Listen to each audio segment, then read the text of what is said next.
to play.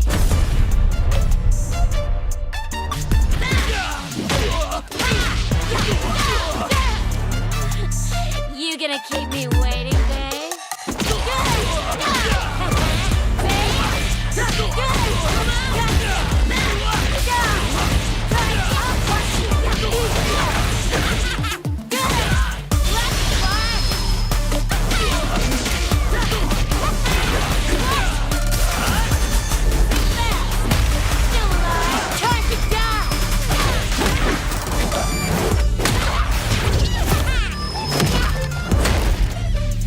Such a lovely face. Stop, kid. You're killing me here. And only one of us is allowed to do the killing.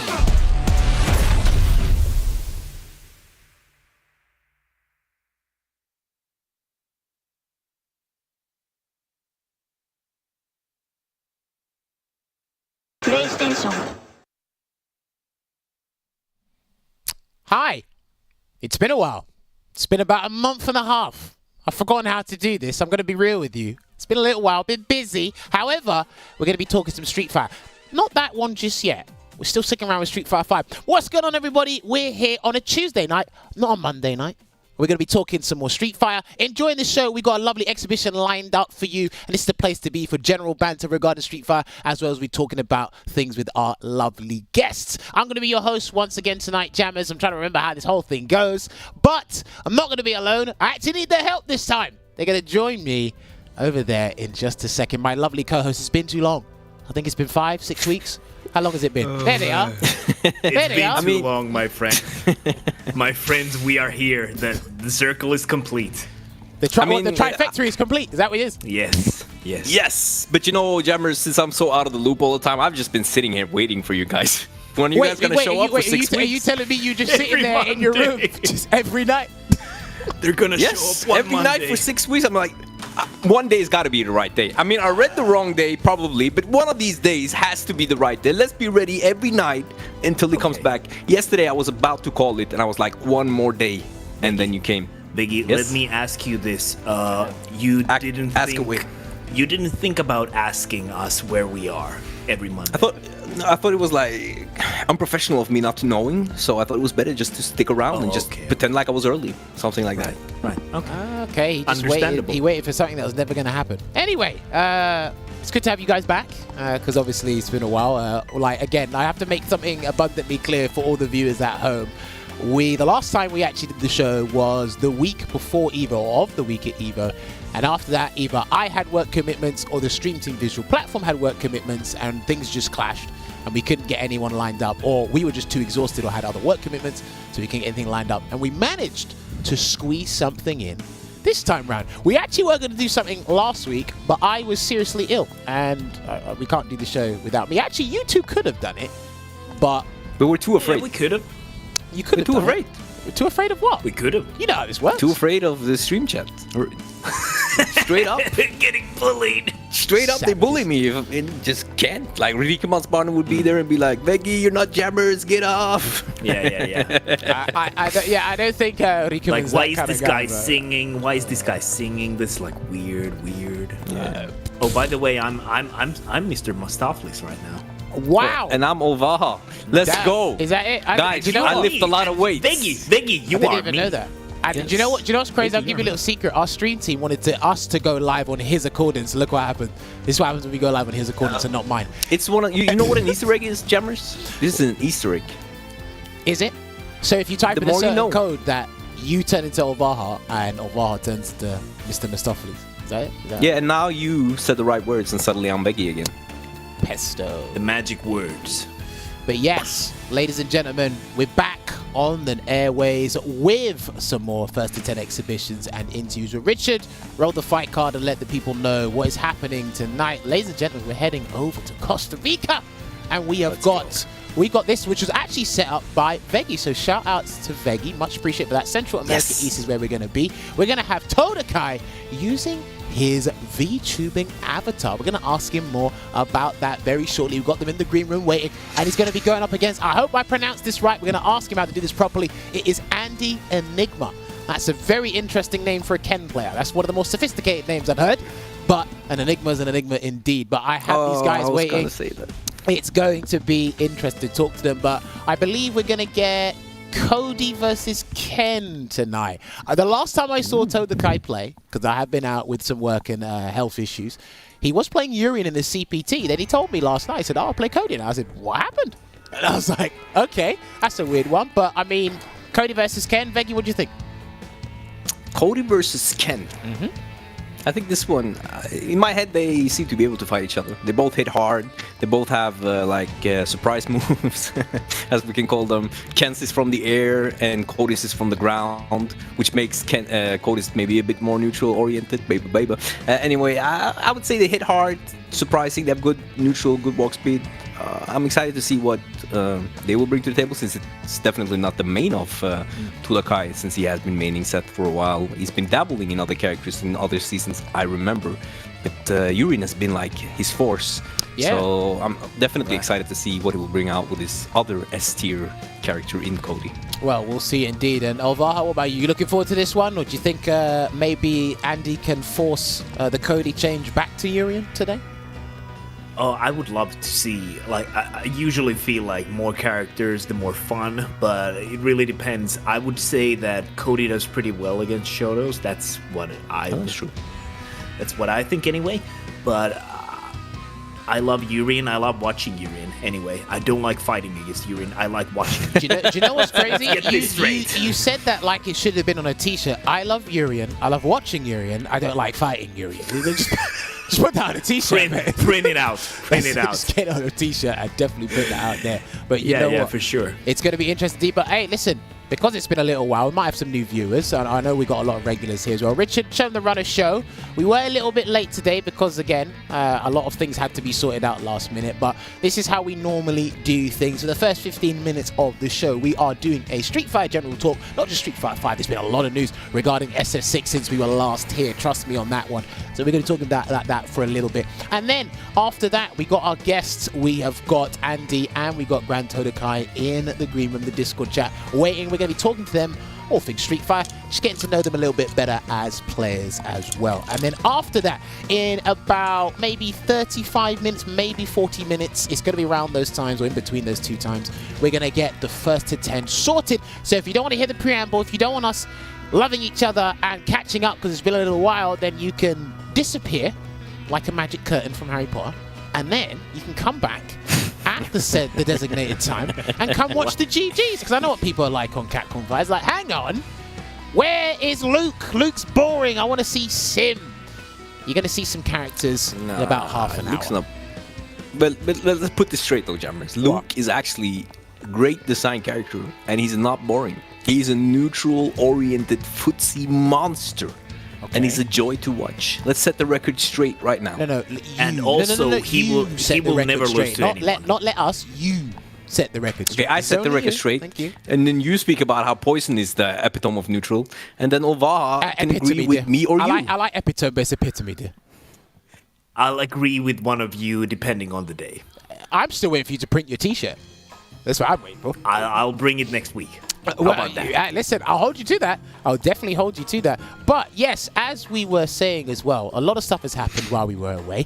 There's been a lot more qualified CPT players. You know, the finals is shaking up to be pretty interesting. Rich, if you head on over and transition to the website, we're not going to congratulate these guys individually, but we're going to get a collective, because I think about 4 to 5 people since Evolution have qualified for the finals this season. So we got to do it after the last person we congratulated was Mena RD, but from then, there's been a lot of people, strong competitors, you'll be seeing at the finals. First one up, Kawano, Evolution 2022 champion. Myself and Veggey were there. I was actually commentating in the Mandalay Bay to the audience of about 17,000 people. I tell you what, what a show. And I asked the crowd, I said, has anybody got a favour of Kawano? It was silent. And I said to them, Kawano's going to be your best friend by the end of this tournament. And they all roared for him when he won. And I said, you lot are snakes. I literally said, you all are snakes, all of you. But way to put them all under the spotlight. Anyway, but yes, congratulations to Kawano, and ton of people are interviewing as well. But yes, he is talented, one of the best players in the world, one of the best players in Japan. You'll be seeing him at the finals with that Colleen. And of course, we go back to the Australian region. I might need to reach out to Shenkan and talk about getting more players on. But Travis Styles qualifies for the CPT, so you'll be seeing him at the finals. Fingers crossed. And of course, from the event that Todakai was in, this is the person that beat him. Solving, he actually did quite a number of these people in the Intel World Open last year, the regional finals. Solving, using that Seth, I believe he's got a Falk as well, so interesting stuff there. Of course, when we go back to South Africa, we did have him on the show last year. We'll have to bring him back because he's a lovely person. But we do have Jobby M this time qualifying for the finals, not Billy Date. If you haven't seen the South African CPT Online finals between Billy Date and Jobby M, go watch that. It was great. It was pretty emotional, Jobby M's interview as well. And of course, the latest person to qualify for the finals, all the way from Brazil, Ronaldinho Soccer. Okay, that was good. There you go. Good. Brilliant stuff there. It's there. a throwback from last year, you know. It's a throwback. Listen, a lot of these guys qualified big last year, throws. so they're doing the double qualification. Can I rate your presentation of the qualified players? Go for it. 9.5 out of 10. You just missed Strive. No, wait. Oh my god. Okay. He just gave Travis Styles back in style. Oh, it had the better. Oh, it was so good. I just forgot. Oh, I'm so sorry. Never mind. Shall I give you a You moment? get a 10. No, you can have a 10. Never mind. You have a 10. No. It was something like I don't know. back in style qualifying. Trying to I give you don't another remember. time. No, you No, don't. but I actually don't remember now. You hate to see it. I actually do, I'm sorry. because I thought I was rusty. Look at him. Something about style and qualifying back in style with Travis Styles, and it was really good. Do you know but how I can't dejected he remember what looks? it was. Damn, It this was guy is so good. defeated. I was from the moment swear you to said God, something guys, it about was so Travis good. Styles. This guy looks... From the second you said Travis Styles qualify, I was like, you missed a golden opportunity. And here I have this opportunity, and I can't even produce it Yeah, again. you And I just am sorry. You fumbled it. You're Fumbled the unbelievable. mic. Anyway, Thanks. also regarding that as well, there's quite a few things we can still talk about as well. That's SF5 stuff. We will talk about Street Fighter League soon, but you know what? There's a number that comes after 5. 6. Really? 8? I can count a potato. There was a, if you want to count to that number, you can count to that number because there was a lot of news that happened over the past couple of days. I'm pretty sure you all seen it. Richie, if you want to roll some of the gameplay in the background for that, if you do have it, that would be wonderful. Please do. But yes, you know what? They announced a bunch of characters. When myself and Veggey were at EVO, they announced Kimberly and Jury for Street Fighter 6. And then they decided to upset everybody by announcing Ken, telling the truth about Ken's story, and then they showed Dawson.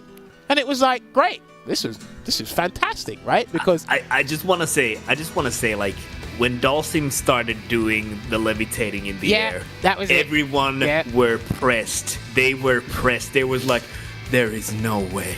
Another game? There's no way. Another game? no, legit. Another decade? There is no way. When he floated and did the air fiber, I said it's long. Like, that's it. It's just long. And I tell It's you what, long, man. somebody, it's long for man. It's not long, man. It's long for man. That's what it is. It's long for man. But this is what's interesting, right? Because somebody did say, I can't remember who it was, somebody on Twitter said they're not going to let Dalsim drive rush cancel a full screen limb. That's the first thing they showed. And then he did. Yes. He was like, yoga. I mean, listen, he actually looks really cool. So does Blanca, like He Honda. does. All of them look really cool. Hey, there we go. There's the trailer. And even they're showing the character. Create your own character. I'm actually worried about this. I'm gonna tell you why. Because the FGC have got very interesting imaginations. The imagination is actually one of the most dangerous weapons a human can hold, and I can't wait to see what you guys did. There was a funky RPG that came out earlier this year where I saw a lot of character creations here, so God knows what you lot are going to do in Street Fighter 6. And you're going to make... Yeah, do you know what's crazy? I saw that create a character, spinning bird kick her way across rooftops, and I actually thought, why doesn't Chun-Li just do that to events? Why doesn't she just spinning bird kick to events? That's just I don't crazy. know. But I mean, you know what? Ovar, I'll ask you very first. inefficient. When you looked at this trailer, Ovar, what were you thinking? How excited were you? I was really excited because I think it's really amazing to see that they're really taking into account all the hardcore fans, first of all, with like the competitive changes and the mechanics of the game. And then they're bringing out a ton of information for people who might not be as interested on the competitive side. So I think it's really fantastic that we're getting all kinds of content for the game. Like it just feels like a complete package. Cool. Veggey, what about you? I imagine you had a lot to say about this. Did you do any footage regarding this? Reaction footage, like all the other? No, because I'm starting my YouTube channel. It just hasn't happened yet, so Okay. I missed another golden opportunity. You know, I'm great at missing these, as you noticed earlier with my Travis style thing. But what I do think is the key thing to this game's potential success is not just that it looks great and the gameplay looks great for us who like to play Street Fighter, because we already established that people are excited and it looks good, right? That was that Dalsim thing, by the way. But the casual players, they need more than just versus. And yeah. I've also been thinking about how can you do that, and doing it in a single player GT, like, you know, that free world. The open roaming world RPG is the word. Yeah, the RPG style free world where you get to like move in 3D, but then it also looked like you can have like battles in Street Fighter style, which will make casual players want to learn how can I actually beat this boss, and they'll treat the boss now actually as an obstacle and not just like a game, oh, I just mash buttons. They'll be like, okay, what is the tactic? How can I do it? So maybe to progress the bosses, they would have to learn how to do different things for different bosses. Who knows? It will ease their transition into the game from like other types of games. This is just me thinking though, potentially from what I'm seeing, but it looks like you can actually like help casual players have a fun way to learn a fighting game for the first time in any fighting game, I feel personally. And the mix of single player content and the great decisions so far in like the gameplay of the versus mode makes this potentially the greatest fighting game to have ever been created, and I'm really excited to see where it takes us. I'm so stoked! Well, like, it's good. I can definitely see it in your face. It's like exuding off of you at this point. But yeah, listen, the one thing that they are doing that I really appreciate is first and foremost, they're making a game. Obviously, I understand what a lot of Capcom, a lot of other developers tried to do in the past, which was they tried to capitalize on the kind of competitive scene and get more people into that. But that sort of kind of backfired and regressed and made a couple of like simple errors here and there, but they're going back to the roots, just make a game. And you know what's crazy? I saw a lot of people did say, it's like, we've gotten too much information and we've got a lot of black and white going on here. I'm not sure what happened regarding that, but you know what's crazy? It's how much information we had to digest over the past couple of days. I was like, whoa, this is too much. But then, yeah, that's the thing. But this is it. But back in the day, it wasn't too much. That was plentiful.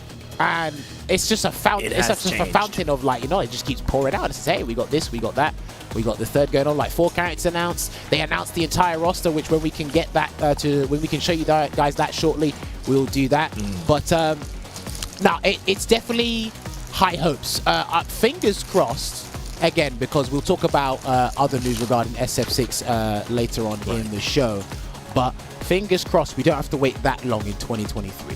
Fingers crossed we don't have to wait that long. Yeah, fingers crossed. Yes, Big indeed. fingers. You better believe I have all my fingers are crossed. Because I can't, if that's like, possible. Personally, I just can't wait for this game. It just looks so good. I love the character designs. I love the whole graffiti theme. Yeah. And like the trailer about the game's roster and everything. It was just so good. I just got those like Third Strike vibes, you know. Yeah, I definitely agree with you on that front as well. And do you know what's crazy? It's also another thing that's interesting is just the gameplay they've showed off so far. They haven't shown much. The fact that they're taking it around to different exhibitions, gaming conventions as well. We actually, if we do have time, we're going to advertise that later. So if you do find yourself in London, there is a gaming convention happening this week, which I'll be at from tomorrow. I don't know how much time I'll have to play SF6, but hopefully I get to play some SF6 there. I do want to try out Jury and Ken. But it's going to be interesting to see. But it's good to see that they're letting more people just get a hold of the game and like get to dip their feet into the water, just get used to it, see what it's about. Because again, tons of content creators, tons of people online are talking about it, and if they can keep this energy and this excitement up all the way throughout 2023, and like that's probably not going to be a problem with the FGC. We have definitely got something good, and fingers crossed. Yeah. Street Fighter 6 hits the ground running, because if we do that, it's a brighter future for all us. Wouldn't you agree, Ollie? Yeah, for sure. Like, I agree with what you said there. And I feel like just like the fact that we've had so much information in such a short time, I feel like it can't be too far away, if I can assume something like that. I'm just really excited for the future because like I don't think we've had such open communication with things like before. I just feel like it's a really nice, refreshing feeling, like they're actually taking into account everything that people have said about the content, about the game mechanics, about the roster, everything. Well, they haven't. I just feel really positive. I can't help but feel super positive. They haven't heard my cries. I've been asking for poison. No, what are those? I was asking for poison. You're not getting her yet. Well, you said yet. Yeah, you you probably get her eventually. And do you think she'll be fireball based, button based? If she gets a fireball back in this game, I'd actually be chuffed. Do you know, because of what they've been doing to all the characters. No. Imagine they give her the heart rate. No. Imagine they give her the stance cancel stuff with the fireball. Yeah, you're looking like that, but look what they did to Dalsim, and look what they did to Blanca. I feel pressed already. Look what they did to Blanca. To be honest though, we haven't seen what Dalsim can do. We have seen him full screen cancel that. We haven't seen the secrets of the yoga. But we haven't seen what Dalsim can do or what you can do to Dalsim.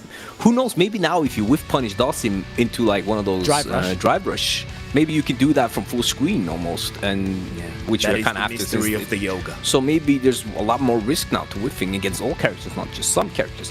I'm actually really positive until there's a point in thinking that this will be hard to deal with, because right now with all the anti-spam mechanics like parry, drive rush, and the ability to drive rush, I need to feel the game myself before I can think the character is strong or not. Yeah. Of course. I do like Jamie though. For Jamie is so far of the characters we've seen is the character I'm going to play. So I don't know. No one asked, but I thought I'd just say it since I was dying to say. I just had to say it. Sorry. Yeah. Well, so you were just waiting for someone to go, hey, who are you gonna play? Yeah, I mean, yeah, because you were like, you're gonna play Juri and Chun, and then you said like, Olvaha, who do you like? And I was just sitting there not getting any. No, I wasn't asked. He wasn't asked. Yes, you no, were. no, he wasn't asked. I said, how do you feel about the game? Check the tapes. Are you check the tapes? Check. Anyway, we're back.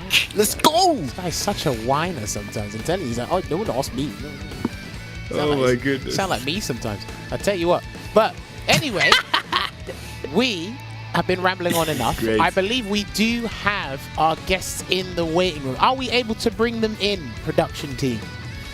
Perfect. So if we get our guests Todakai and Enigma into the call, we can have a nice heartwarming chat. Welcome them to the show, of course, and then we welcome back each other, because it'll be very interesting to see how these guys feel about SF5, and then of course talk to them about SF6 after they get first 10 done. So we should have them here. Can Todakai and Andy hear me loud and clear?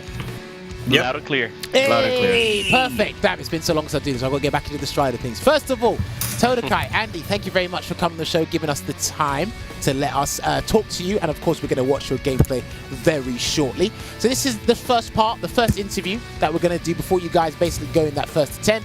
We get to know more about you, as well as ask you about how you're feeling about the game right now. But I got to kick things off, right? I've got to direct it to my Ken player. Andy, I'm reading your name a certain way, but I need you to tell me how to pronounce it and what does it actually mean. Is it Andy Enigma, or am I saying it wrong? Yeah, no, you're saying it completely correct.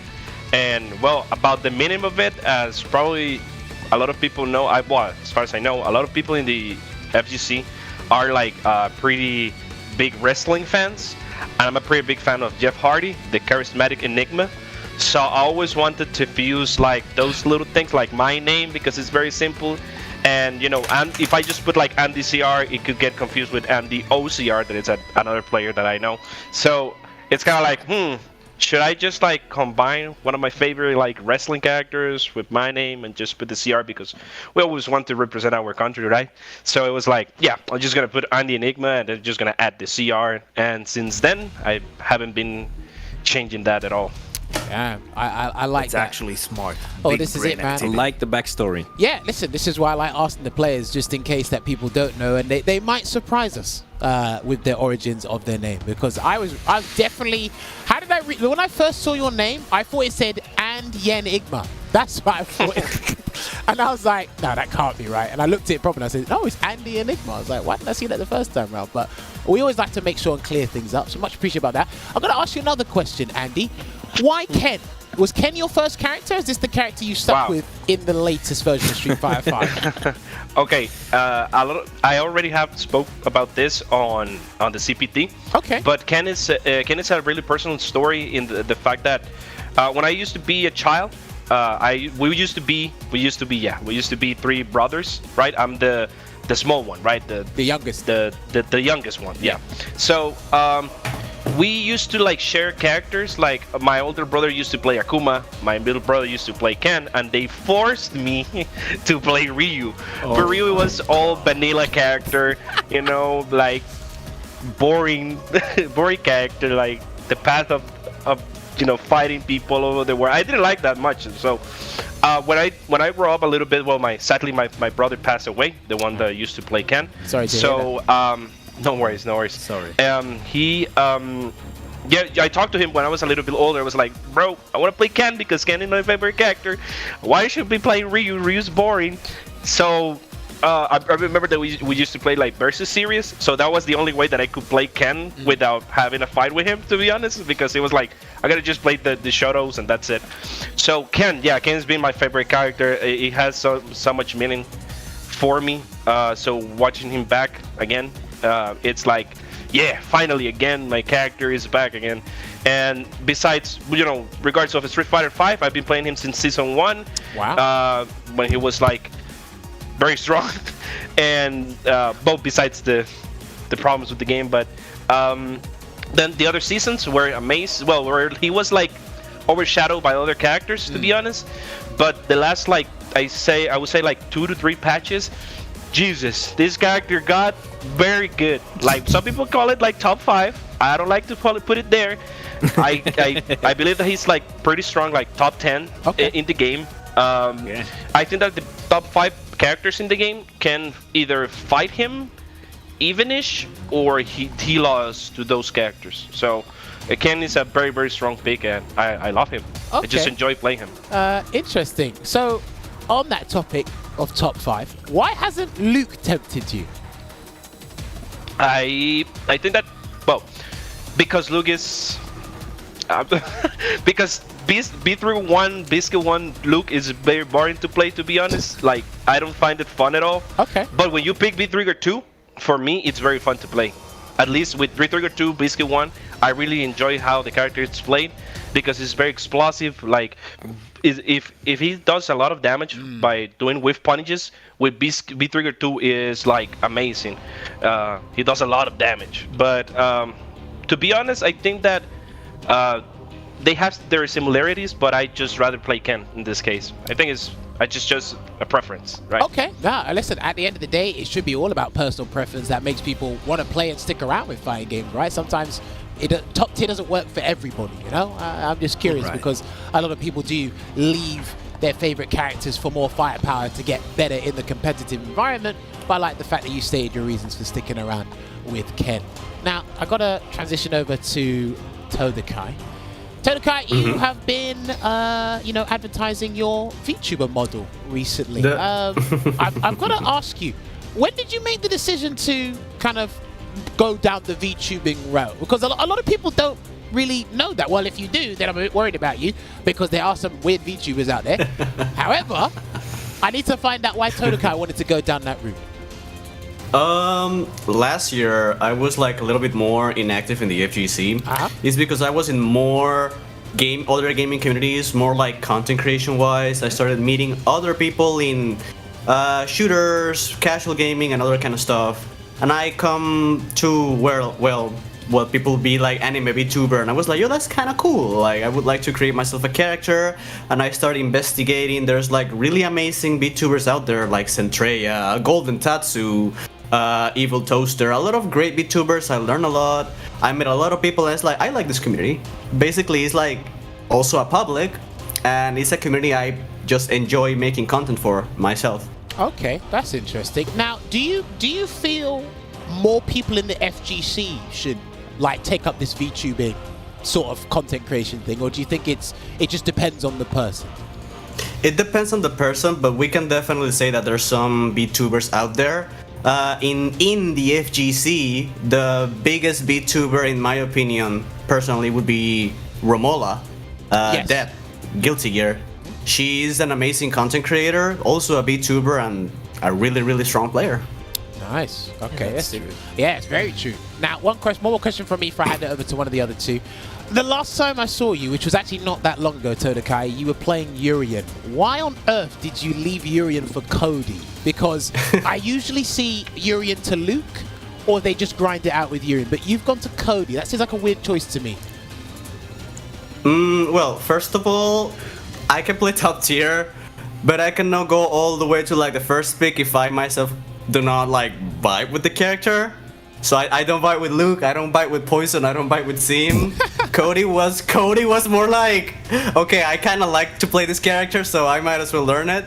But in the case of Urien is that, I mean, Urien has been getting hit with direct nerfs, and I was like, this character, I'm gonna need a secondary even if I still main Urien. So basically, it's not that I say Urien is not strong enough to win a tournament. With the right bracket, the right day, he can win a tournament, but not consistently, in my opinion at least. Okay, fair. And where do you place Cody on the tier list? Because this one's a bit of a controversy. Some people have him in top 5, some people say he's top 10. Where does Todakai put Cody? I can put him in top 5, being the 4th.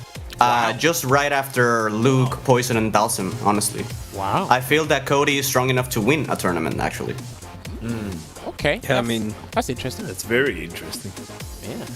Yeah. Veggey, do you want to ask any but yeah, questions? no, to Gus? but yeah, because I remember after the nerfs, first you seemed really disheartened, but then at some point it seemed like you gave me the impression that you were like leveling up as a player due to the nerfs. Do you think that Urien getting nerfed made you realize some things about your gameplay that you could improve that you didn't think about earlier? Yes. Or things like that? Yes, because the thing is that Street Fighter V as a fighting game, it makes you have good defense. Overall, the game is defense, in my opinion. It's not like, well, Street Fighter 4, in my opinion at least, was a little bit more offense-oriented. Wow. Option select, stopping things, Oki, safe jumps, covering options as soon as you get an Oki and a sequence. In Street Fighter 5, there are more, you can rely more on your defense, because it's like, you can lose neutral, you can go get knocked down, but you have good defense, it's gonna be hard for your opponent to get that bar to go down. Like, good defense can win you games. Just like Item. Item is really clutch. I feel that his defense is one of the best in the world, and you can see how he clutches out games just from being all defense, right? Like, he can beat you in neutral as a player, but when people knock him down, it's not easy to get damaged on him, right? No, do you know what? That's 100% like correct. I agree with you there, and that's what separates the men from the boys. It's those small, intricate decisions. Even if they allow themselves to take damage in certain areas, that's how much they're gonna. That's the maximum you can get. So if you do like a throw, the maximum you're gonna get is 140. He's not gonna get you or allow you to get, that stray counter hit into 350. He's gonna be able to land that on you, but he's gonna have to make you overexert if you want that, which allows Item to land his infamous 2.5 frame jab into just lose the game. And essentially, that's what can happen. But it's very good that you brought that up, Todakai. Much appreciated for bringing that up, because not many people can see that, Yeah, so when you lost, so you feel like you leveled up your defensive decisions after you lost your reversal with Urien? Is that how... I felt like I had to rely less on having a reversal, obviously. And you could say that helped me a lot. But obviously there's instances that you wake up on a bad day and be like, I'm gonna tech. You'll be like, I woke up on the left side of the bed today, I'm gonna tech, I'm sorry. Listen, but yeah, like, Todakai's not lying. He's not lying. Left is close to light punch and light kick on the stick, so I mean, I get it. It's very true. Like, you can't, like, when you play a character without reversal, you obviously can't rely on that. So well, I mean, like, even naturally, then, even then, it's a thing where, if you haven't played in a little while, or like you said, one day you just wake up and you're just like, you know what? I'm just gonna tech. I'm gonna tech. That's it. I'm gonna take the bait. I'm gonna take the bait. You know what? I'm tired. I'm gonna take the bait. That's Just shimmy me already. No, you know what? It'd be That's like what's. I think that's what's kind of annoying about Street Fighter V playing. It's the lack of discipline and having too much discipline to know when you should and shouldn't take. Because it's like you don't want to be. You need to find. You don't want to be thrown around 8 times, but at the same time, you're like, nah. I generally think the guy's gonna throw me every interaction. Yeah.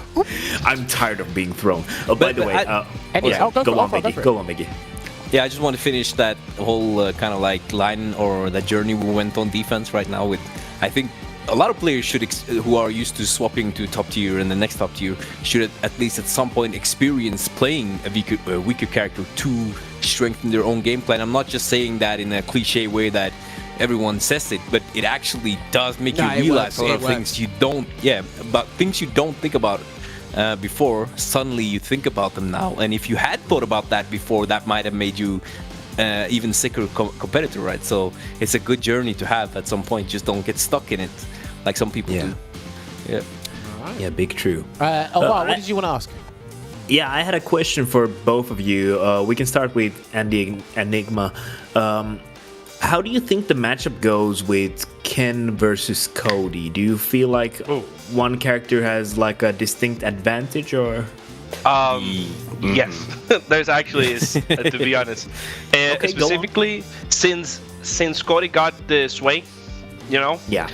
That's where Shoto's got like hurt. But to be honest, if you ask me, when he didn't have this skill 2, Ken's beat Cody. I would tell you like no problem. But since he got this way, you gotta be more careful on how you approach the neutral. And Cody's bottoms are no joke. Neither good buffers as well. Standing light kick, his standing medium kick as well is good. I think that you can say maybe standing roundhouse is not that good, especially because Ken can punish it with DP or standing light kick into DP. Right. But the matchup got a little bit on Cody's favor, I guess, and since they buffed him as well, he's a threat for Ken. Again, both characters are very explosive. So the good thing about like Cody is that he doesn't have a super mega actually freaking strong like anti-air like just his standing fears, right? So so you can work around that like with tattoos, EX tattoo, you know, jumping figures is very good from Ken. So you know, that's amazing. But besides that, I do think that it's on Cody's favor. But I have a reversal as well, right? So I can YOLO my way out of the corner or in a bad situation as well. You know, when in doubt, mash it out. So, Well, I mean, listen, you live by the sword, you die by the sword. So be careful that you don't die by it in the first attempt that's coming up shortly. But yeah, of course. But Friendly tip. we got to hear about it from Todakai's perspective. How do you feel about Cody versus Ken if you've played it that much at all? I do feel Cody has an advantage because Sway taking away fireballs does mean like Cody has less to worry about neutral. Ken having to take more risks. Like I have my fireball, you don't have yours. You maybe want to take a couple of guess jump-ins. Normal wise, I feel that Cody wins also because standing medium kick, standing medium punch, other buttons that just outrange and beat Ken's. I think that Ken has to outright just defeat me neutral, try to whiff punish me, maybe wish punish me sometimes. I just feel this in Cody's favor a lot, in my opinion. Like yes, there is the RPS. There is the RPS on Street Fighter V factor, but I feel that's a player versus player thing more than a matchup thing. Yeah, no, I agree with that because again, with the state of the game now, for me personally, it's in the best state it's ever been in, and a lot of people, again, both of you have said it. Players we've had on in the show in the past have said it. People in tournaments have said it. It's like, okay, who wins neutral is slowed down because again, it's a lot less crush counter heavy. You know, we got better punishes against some of the heavies that are relatively safe. The -3, -4 ones got better punishes against those. Activation damage from V-Trigger is not as high. Still absurd with Ken. Yes, I said it, but it's it's still pretty interesting to see. So a lot of it comes down to that player skill, and as Todakai mentioned before, to reiterate, a lot of things come from your defensive choices. And because with players like these two on the screen and everyone around the world playing this game, you have to really pinpoint where you can get huge damage now because it's not as easy as accessible as it once was unless you play certain characters. So that's just interesting. Well, it's just interesting to bring up. Now, I got to ask Todakai another question. Todakai, correct me if I'm wrong. You're at the top of your leaderboard for the World Warriors. Is that correct? That is correct. Right. Yeah. I've got to ask you, because you've been, you've been super active right now competing. You've been having some fun. Is there anyone you're worried about facing in your regional final? Because I've been speaking to a few players about this, because obviously you have, I think it's 5 tournaments you got to do with the World Warriors, and then you got to enter a regional final. For me, it should have been just the leaderboard, and whoever's at the top of the leaderboard should go. Because because for all you know, like, you could be top of your leaderboard flying high right now, but the person who just scrapes in to your World Warrior finals could win the tournament and go to the cup. And then that's all your work down the drain. So is there any player you do not want to fight in that regional final? Doomsnake and Destroy Gods. Destroy Gods being my student who, like, he did his homework. When I help him get better at the game. I'm not training him anymore because I don't want him to beat me. You're no longer welcome. Wow. Yeah, you're no longer welcome in my dojo. Yeah. But most of all, Doomsnake. Like, Doomsnake is just an overall good player, standardized good player. Doomsnake could just wake up in a good day and beat everybody, in my opinion. Oh, I see. Those players I'm very worried about, because when somebody else says they can wake up and have a good day, they could be promoted from work, they could have, like, proposed to their partner, anything could happen. They turn on Street Fighter, crush counter, you're in the corner, you lose. Good day. But sometimes that's what can happen, man. It's some real stuff. Right, we have got limited time. We've got a minute 30 left to go. Right, before I hit them with the question before the break, Veggey, you got anything else you want to ask these guys? Yeah, I just quickly wanted to check with AndyenigmaCR. Did he expect Ken to receive another round of improvements in the last patch, or was he worried before the last patch happened? How did you react to that patch? Yeah. That's a very good question, because I expected all nerfs, but I expect the change on the DP. Sorry, Capcom. I'm sorry, but I expect the change on the DP because it's a very strong tool, and he can. Most of the situations, or some of the neutral buttons, or like little gimmicks that some characters can apply to other characters, they don't work on Ken. It's like, I don't know, like hands on set hands, like 100 hands that set have, are like nobody. You're not gonna throw that out like that. I'm just gonna DP on reversal and you're gonna get punished. Or even the tattoos as well, like just like the heavy one is that the one that explodes, but as well if you react you can like punish it. So but the buffs are so welcoming because we were talking about like defense, right?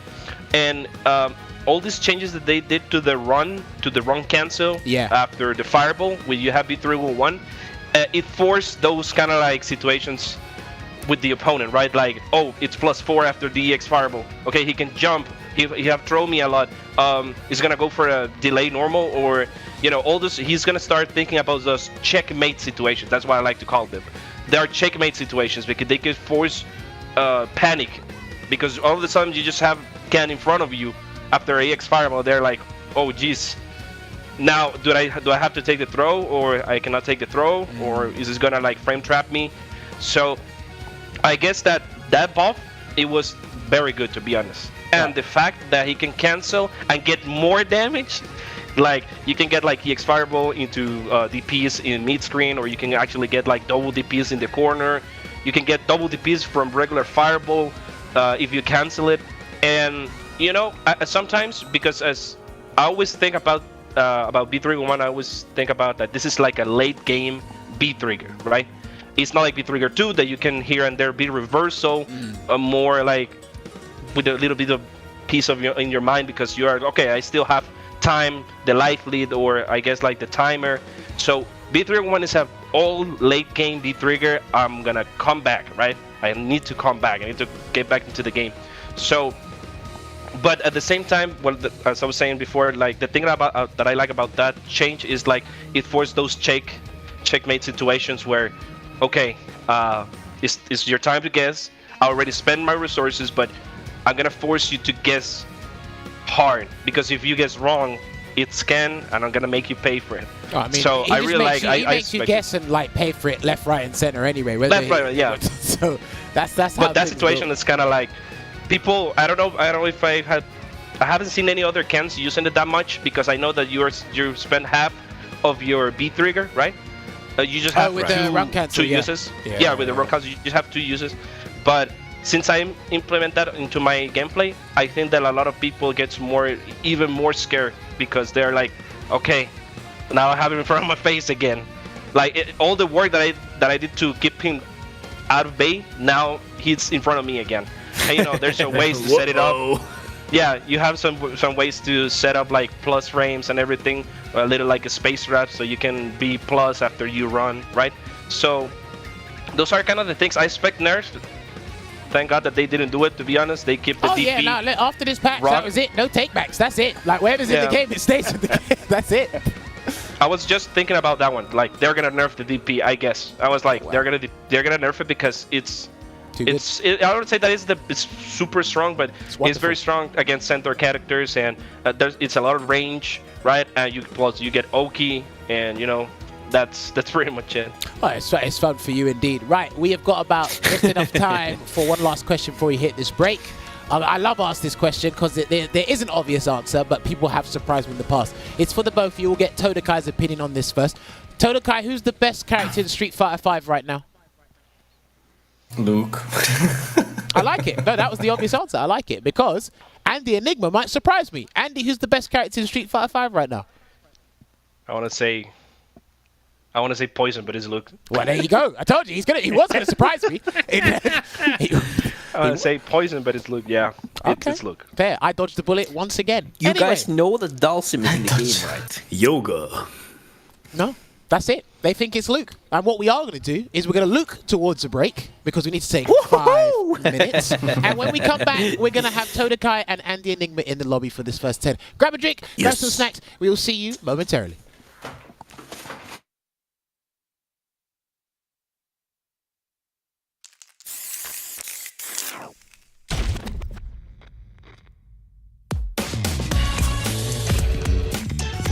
So I've been thinking about strength, man. Strength, might, the power to fight. Is it money, authority, a cool job, a ton of likes? Okay. Let's keep it simple. I want to be strong. Can you believe it? We got self-driving cars. The time's coming, we'll be taking rockets to Mars. And yet you still got folks out there using their fists and bodies to seek strength. Yeah, I hear you, man. We're all a bunch of fools. But, you know, if you want to know about strength, you just gotta get to it. We fighting fools are all getting to it on the streets.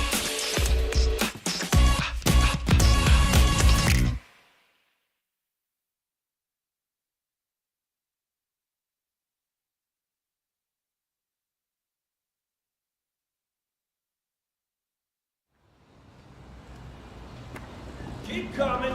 Keep coming! Keep coming! No! Hey, stop! Watch out!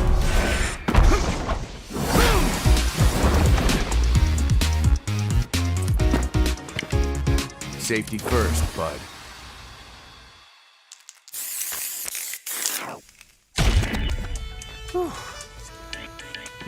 You my new recruit? Yeah. Gotta say, you're photogenic. Again, you can call me Luke. Or just Coach.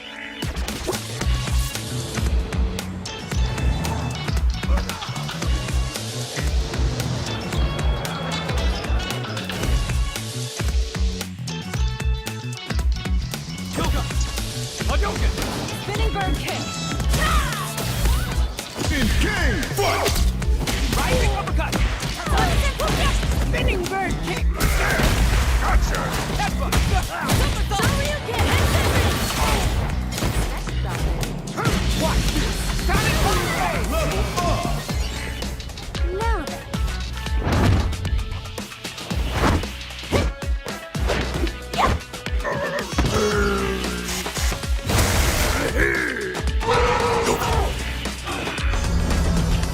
Jungle House, Edelman, closing the business! Shall we begin? Showtime! Step into the ring! Don't expect me to be a pushover.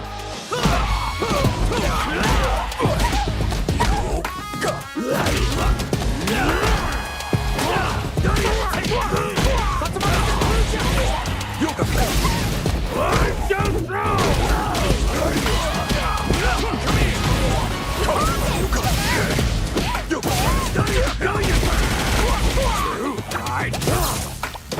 I'm too smart!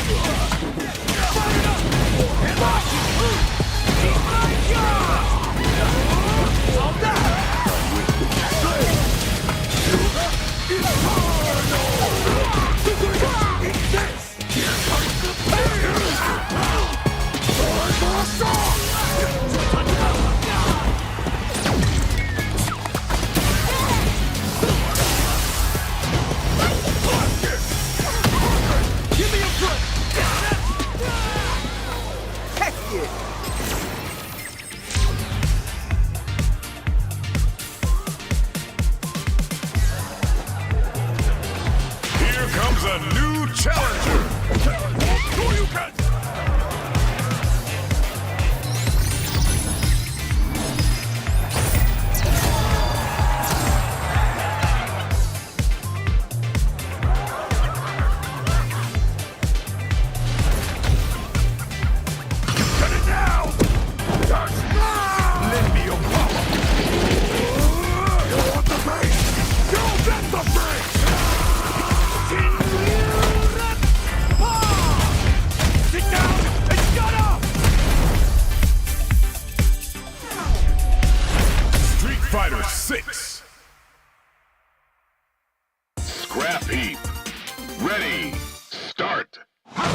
Welcome back to Capcom Fighters here on Twitch. We are just about to start on our weekly show. We're going to have Todakai going up against Enigma. Veggey, how are you feeling? I'm feeling really good. And you know what's also extra exciting? That since Street Fighter 6 has so much content now, even during the breaks, you just want to keep watching that stream to see if there's something you've missed from those announcement videos or character videos. So everything is just excitement these days. You can feel it in the air from Norway to anywhere. We're just sharing the same love, and we get to share the same love in Street Fighter 5 for quite a bit longer, at least, until next year. You love to see it. What better way to do it than continuing the sets? And we're getting into that first to 10 from, I believe they're both from the Central America. Central America, yes, indeed. And we're going to have most likely Ken going up against Cody, so that's going to be big damage, good buttons from both characters, and I'm obviously excited to see some dirty Cody V Trigger stuff. Yes. I know you were excited for that, that's for sure. Of you course. Definitely, you like all of that. Big buttons into big guesses, and we see a lot of that. I actually thought Veggey was going to say something he shouldn't have said on Capcom Fighters. I was very worried there for a second. Yeah, but you don't need to worry about me.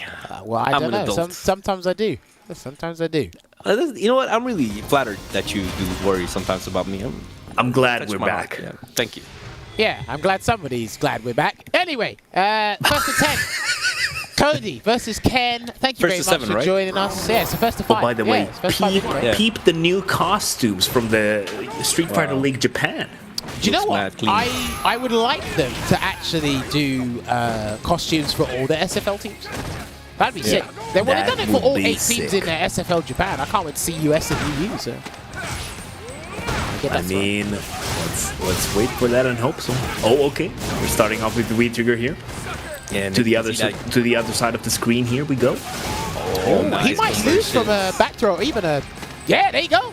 Yep, there it is. And you know what I think is really great to see there is like that hesitation you bring to Ken, or when you first Ken, you want to like back off because of the DP activation, and you get hit by the crouching meteor kick, and it takes you from left to right and actually ends the round in the manner you were kind of first afraid that it was going to end it in. That was such an unfortunate whiff on the ruffian kick because he used the wrong version there.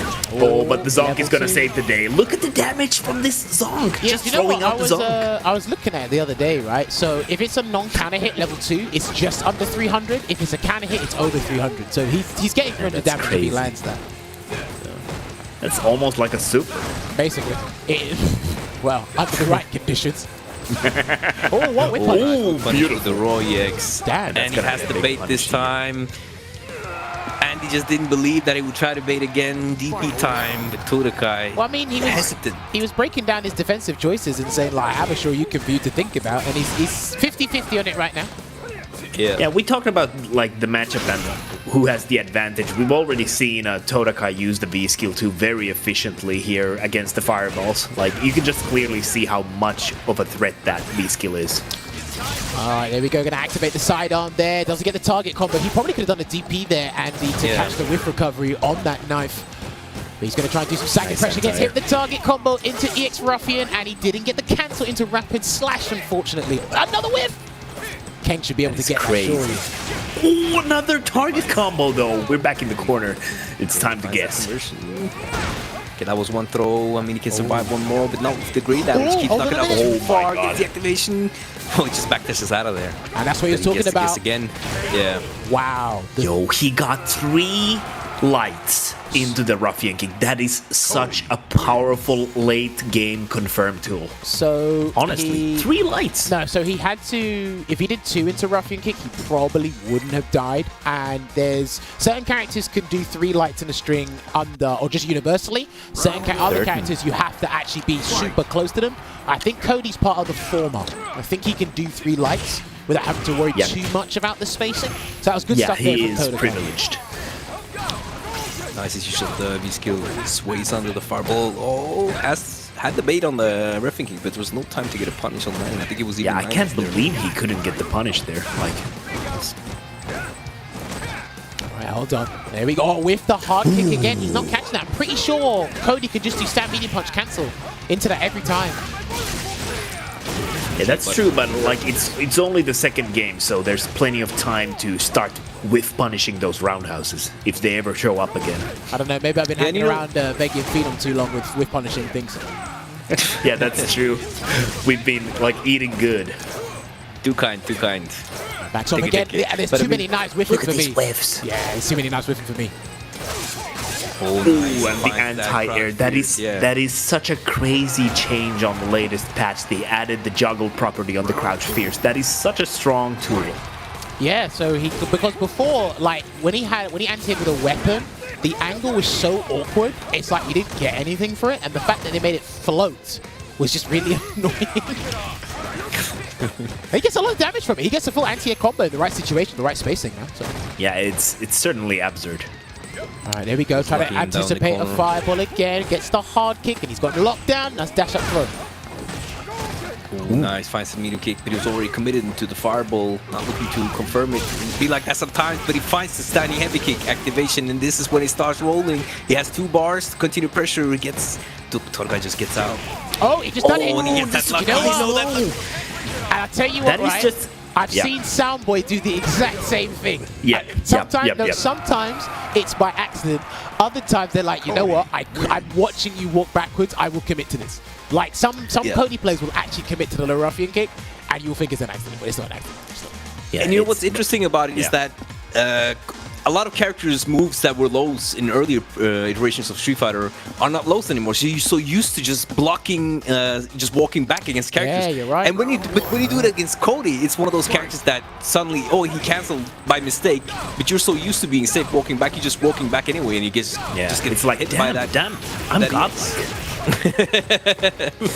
Nice defense from Todakai, not falling for that delay. Do you know what? Nice spacing on the fireball. I kind of would like to see if Andy can like bait the Crime Sway the low version and punish it on block. Well, he could have punished that with I would DP love block. to see that. Well, look, he was literally talking to us about Heavy Shoryuken in the interview, and the Heavy Shoryuken can close 2 of Cody's powerful tools in this matchup. So, like that one.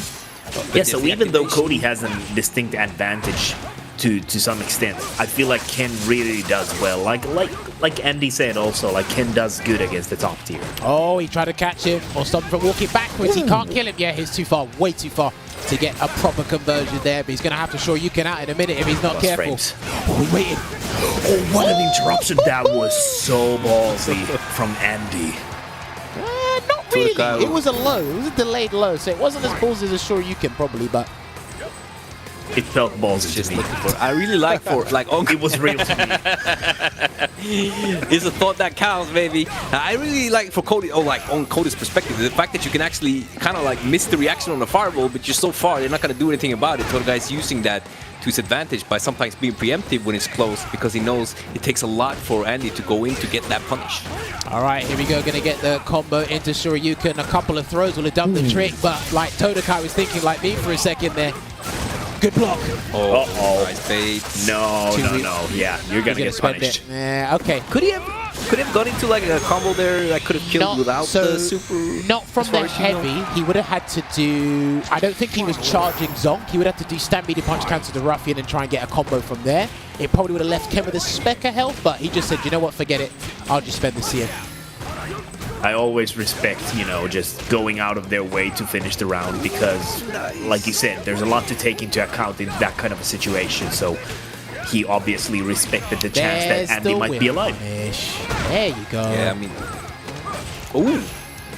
Got the crouch fear. Most of them thought that it wasn't V-Trigger or something. Have that in muscle memory. Maybe from Yuri and throw into anti-air with the crouch fears, but it dodged anyway, and here he's getting that full Zonk level 2 into the conversion, release it like that, and another game on the board for Todakai. And I mean, Enigma has been doing good, right? And the Enigma. He's been doing good in rounds, but he's been closed out.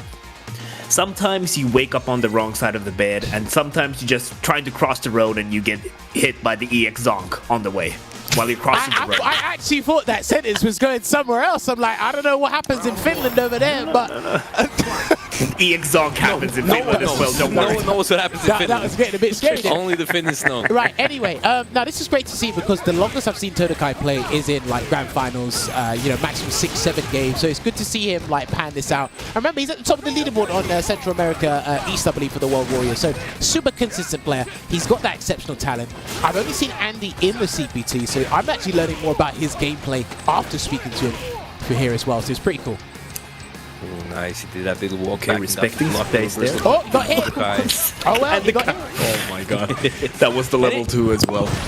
And since Andy likes his V-trigger so much, he doesn't want a V-reversal, so Todakai can really just use this tool for chip damage, corner carry out of the corner, and for that pressure. But now it's Andy on that last guess. Tried to hit that light. Yeah, he tried to hit that light for that fast. He tried to Not V-skill. ready to tech. Yeah, he tried to V-skill there, Todakai, but I think he accidentally fat-fingered it, got the medium instead, which the 5 will hit him, and he opens up with the Zonk because he was probably annoyed. I understand that if he was annoyed. Because of how he lost. I mean, that's definitely like the EX Zonk is definitely like, okay, I want to go in now, kind of a thing. The thing is, and Andy's actually kept Todakai in the corner relatively well and been consistent getting him there. He just hasn't been able to close it out. And again, the boys were talking about defensive choices. That's what separates the men from the boys. Can he close it out from here, Andy? Good break. That was some warning shots from Todakai. Good block. That was a very good block because he was about to get hit if he walked a frame more. I really like that he's with this life lead. It's not You're gonna get punched in the face. trigger, but now the big damage is coming just out of range for the full conversion. Do you know what it was? I could tell by the first up when it hit him too far.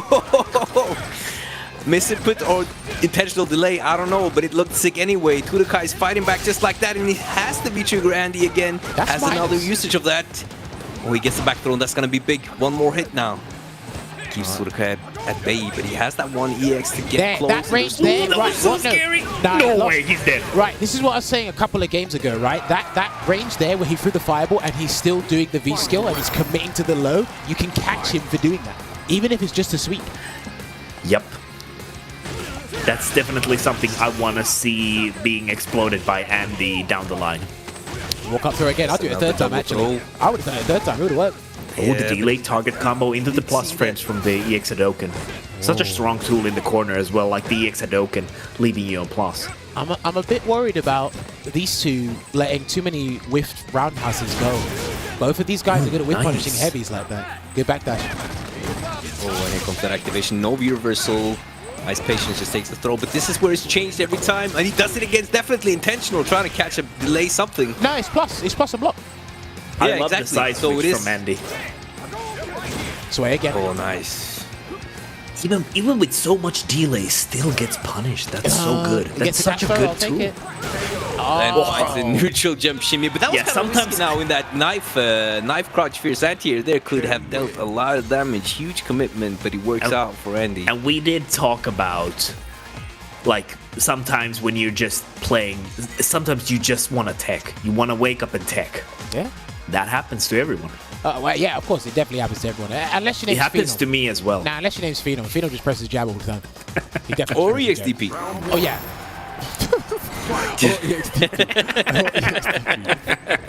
There's something I wanted to say, but I can't say it. I actually legit can't say it. Yeah. Becky knows what I'm talking about. I can't say it. Yeah, you can't. But you're very. Love it. I like your the way you're just keeping yourself in check, Jammerz. Very nice. The restraint on this man. It's been a long time. that was great. I've been tired. It's been a long time. Impressive. No punish there on the hard kick again. Beautiful buffer from I'm Todakai. pretty sure Ken can get that hard kick at most ranges with the TP. It's got to be right at the tip. He can't get it. He's been good at Yeah, I mean, Ken is a very privileged character with the DP, and we did talk about that as well. Like, it's such an amazing tool. And like Andy, And he gets the hit, but he doesn't believe, so he's already committed to the run. And here's a big activation from Todakai. Okay, he's Bridget's gonna come again. Yeah, he was setting up to bring out the knife and just walk behind it. yeah, he was. I like the neutral jump, but he was too far for the conversion. Oh, and a big juggle. No way, no way. He's too high. I like it. He gets the activation too. Okay, what's it gonna be? No V reversals. Has to hold this. Guesses right once. Sway. Tries to bait. Oh yeah, he's trying to bait the up kick, the heavy kick. No, right, I but think he's not I pressing legit it. think he messed up the cross up Tatsu. I legit think he messed Maybe. it up. But Maybe it is the he second just time. that fingered the EX Tatsu. He didn't have any meter, did he? Yeah, I don't think he had. No, okay. I will. Yeah, I'm gonna write it my bad. down and ask him later if he tries to. Yeah, So we please, can have please. an answer. Beautiful with punish. All right, hold on. Just a stand meaty kick in his face. That is -2, and he tried to stand hard punch. That does not work there. You're not Cody. You're Ken. And You're look not at the his mayor. damage. It needs more. Oh, and You're he not gets that the guy, delayed man. You're throw. not that guy. Another time with Andy, maybe could have but he drops it. Oh, he got very actually. Doesn't matter. You're still gonna get cut. I think we keep getting caught up in these situations where Andy, not this round in particular, but he has a good control of the round, but the activation comes and he gets like, I mean, at some point he has to act, and the act is often countered by Todakai into ginormous damage and comebacks. I'm not talking about this round because this round was kind of Todakai all the way, but it's been a lot closer than 4-1 would say. Let's go. I think Ken would be able to punish that at most any range, but the right? thing Even is, -4. it's round start. He's hitting with that like 2 or 3 times. And Yeah, that's he's true. not, for me, Andy right now isn't waiting to do Shoryuken. He wants to like play the game. The wake up Tatsu though. Oh, nice. But he doesn't convert again from one of these jump-ins. Hard kick Nice again. heavy kick usage. And a neutral tries to get the jump. end Big here. jumping. Wow.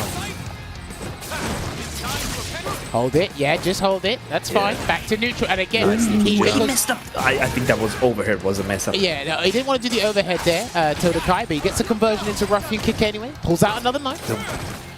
We did see Andy punish the the heavy punch earlier with that noodle jump, which I think was the intention. And what a whip punish on it, but does not have level 2, so has to make a little bit more work, but a lot of pressure is coming.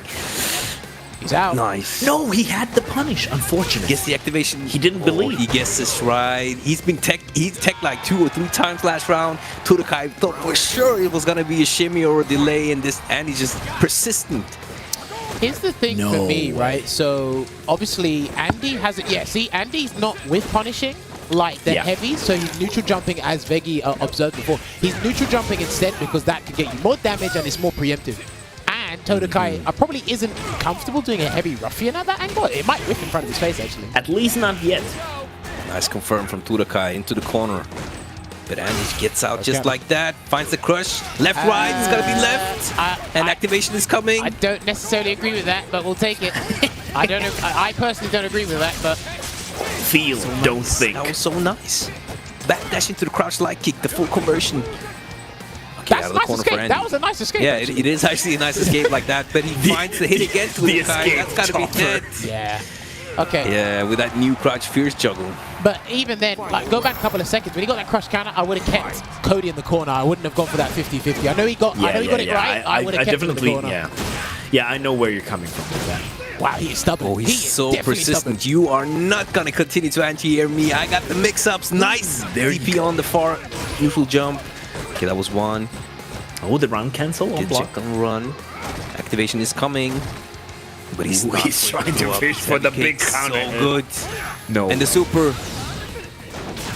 Cody's a big body health kind of like 10-25. He's not dead. I wouldn't be not dead. surprised if he tries to tech or wake up light kick or something.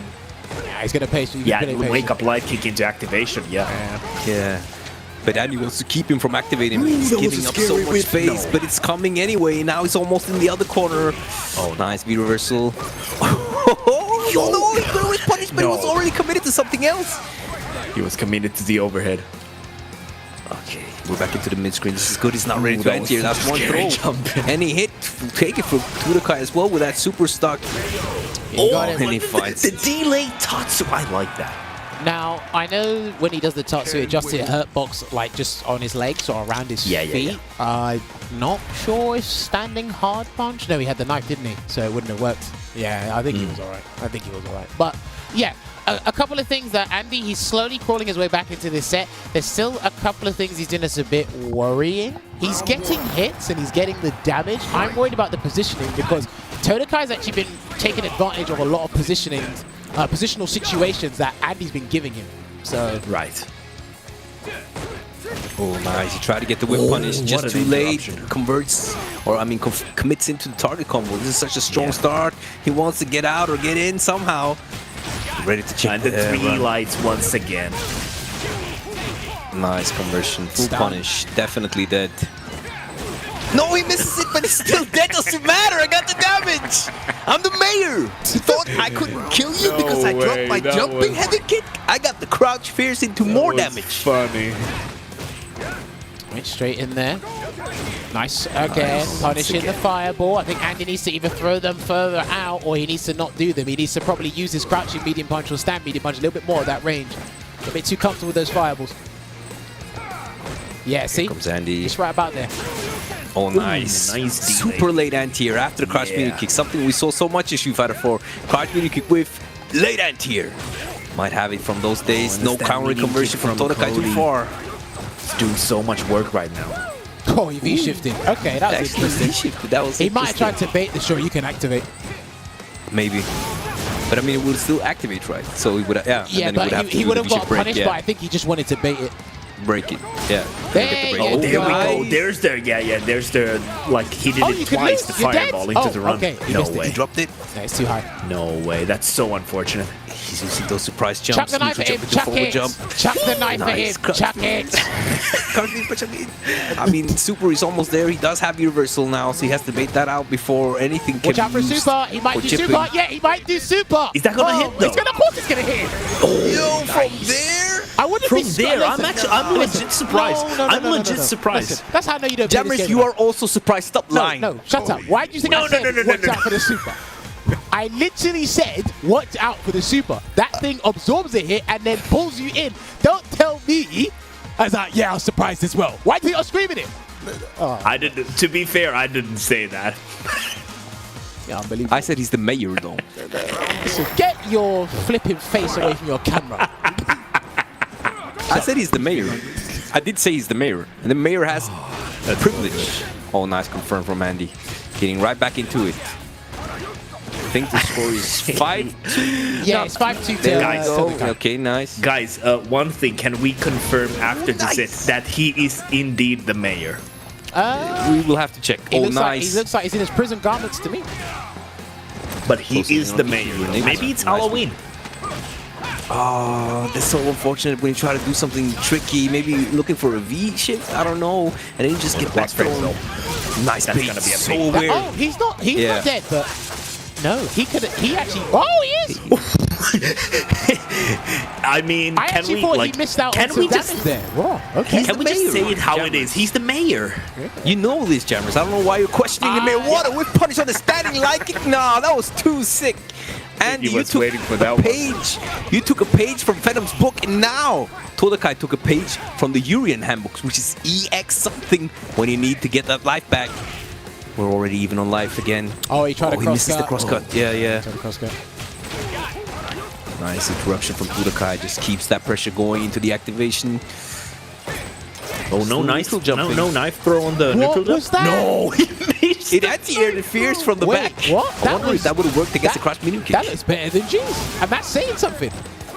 No, but remember that Ken had the Good check. heavy punch, which doesn't cross up right. So had he had the medium kick, I'm pretty sure that would have beaten that crouch fierce. No, he challenged. Yeah, probably. You're Will right. we Veggey. see a heavy ruffian kick anti-air soon on these neutral jumps when he's in V-trigger? That's interesting to look for at some point. And it needs a miracle in Can this round. Andy I feel do he it, can't though? use the Can fireball, Andy can't do it, jump. Can't jump, can't use the fireball, but he can't check the dash into the Oki. Watch out for this way.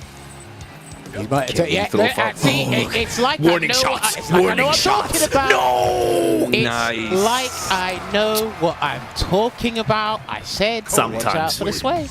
But is he the mayor, Jammerz? Do you He know? is the mayor. He No. was like, "Come on in, Let- throw no, a fireball. The water's fine." No, he's not. He's Come not on the in. mayor. Let's take it up a notch. Let's elevate him a level.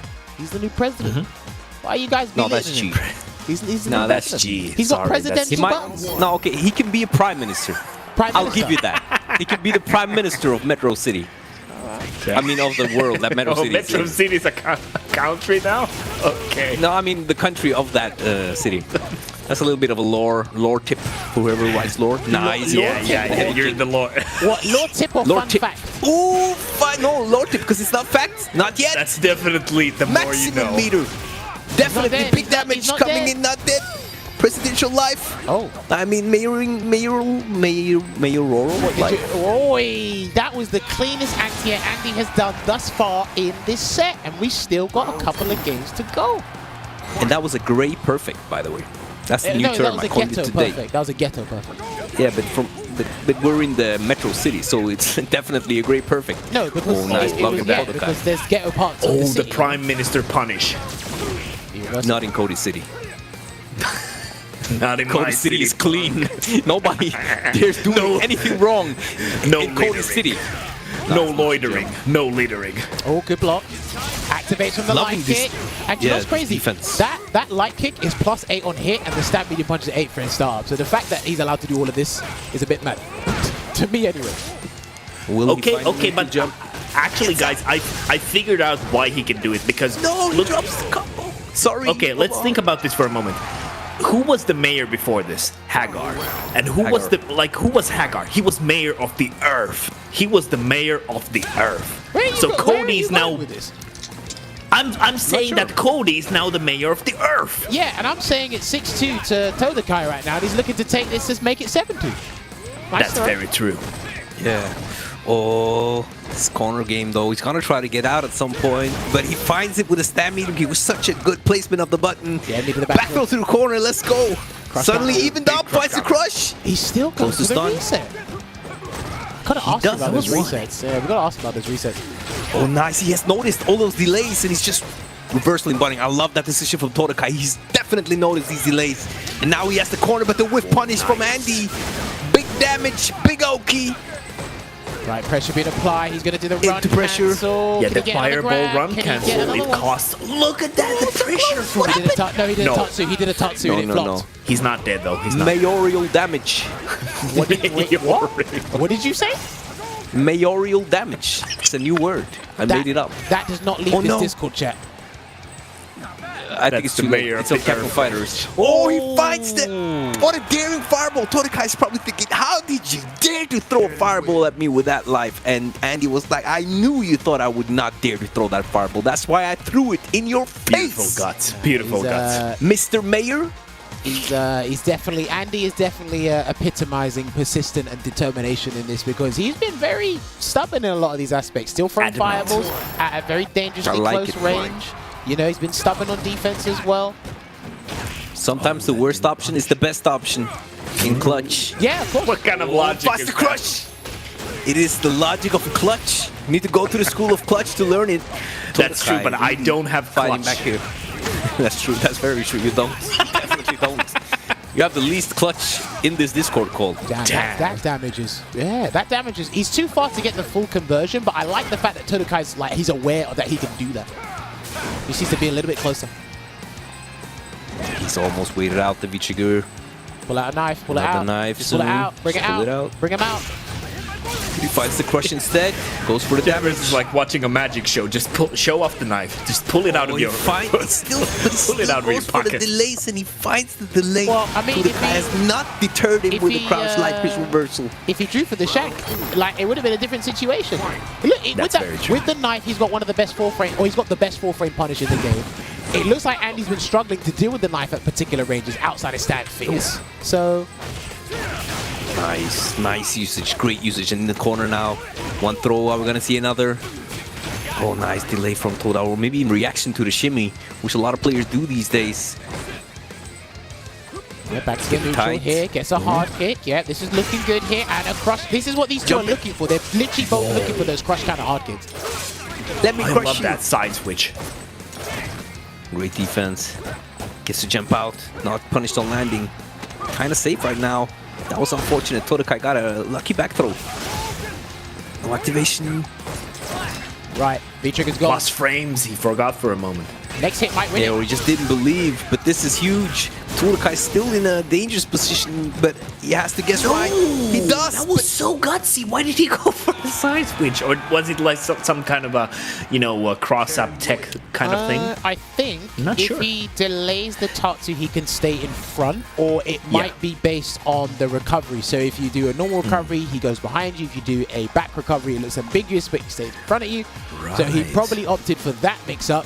It's just that Todakai got up, and he was able to get that frame trap into the stand light kick DX fireball anyway. So he got that. All right, he's bringing it back slowly but surely. This is good to see. Oh, nice buffer. Buffer City. He's the mayor of Buffer City. Oh, he's already got an Andy in the corner. Great closing. Has to worry about those jump out, but that's not the escape he's he dropped choosing. He's choosing the crush counter this time. He fumbled the bag. Nice. Good V-shift. Ooh, Very he got out excellent of V-shift. dodge. Excellent V-shift.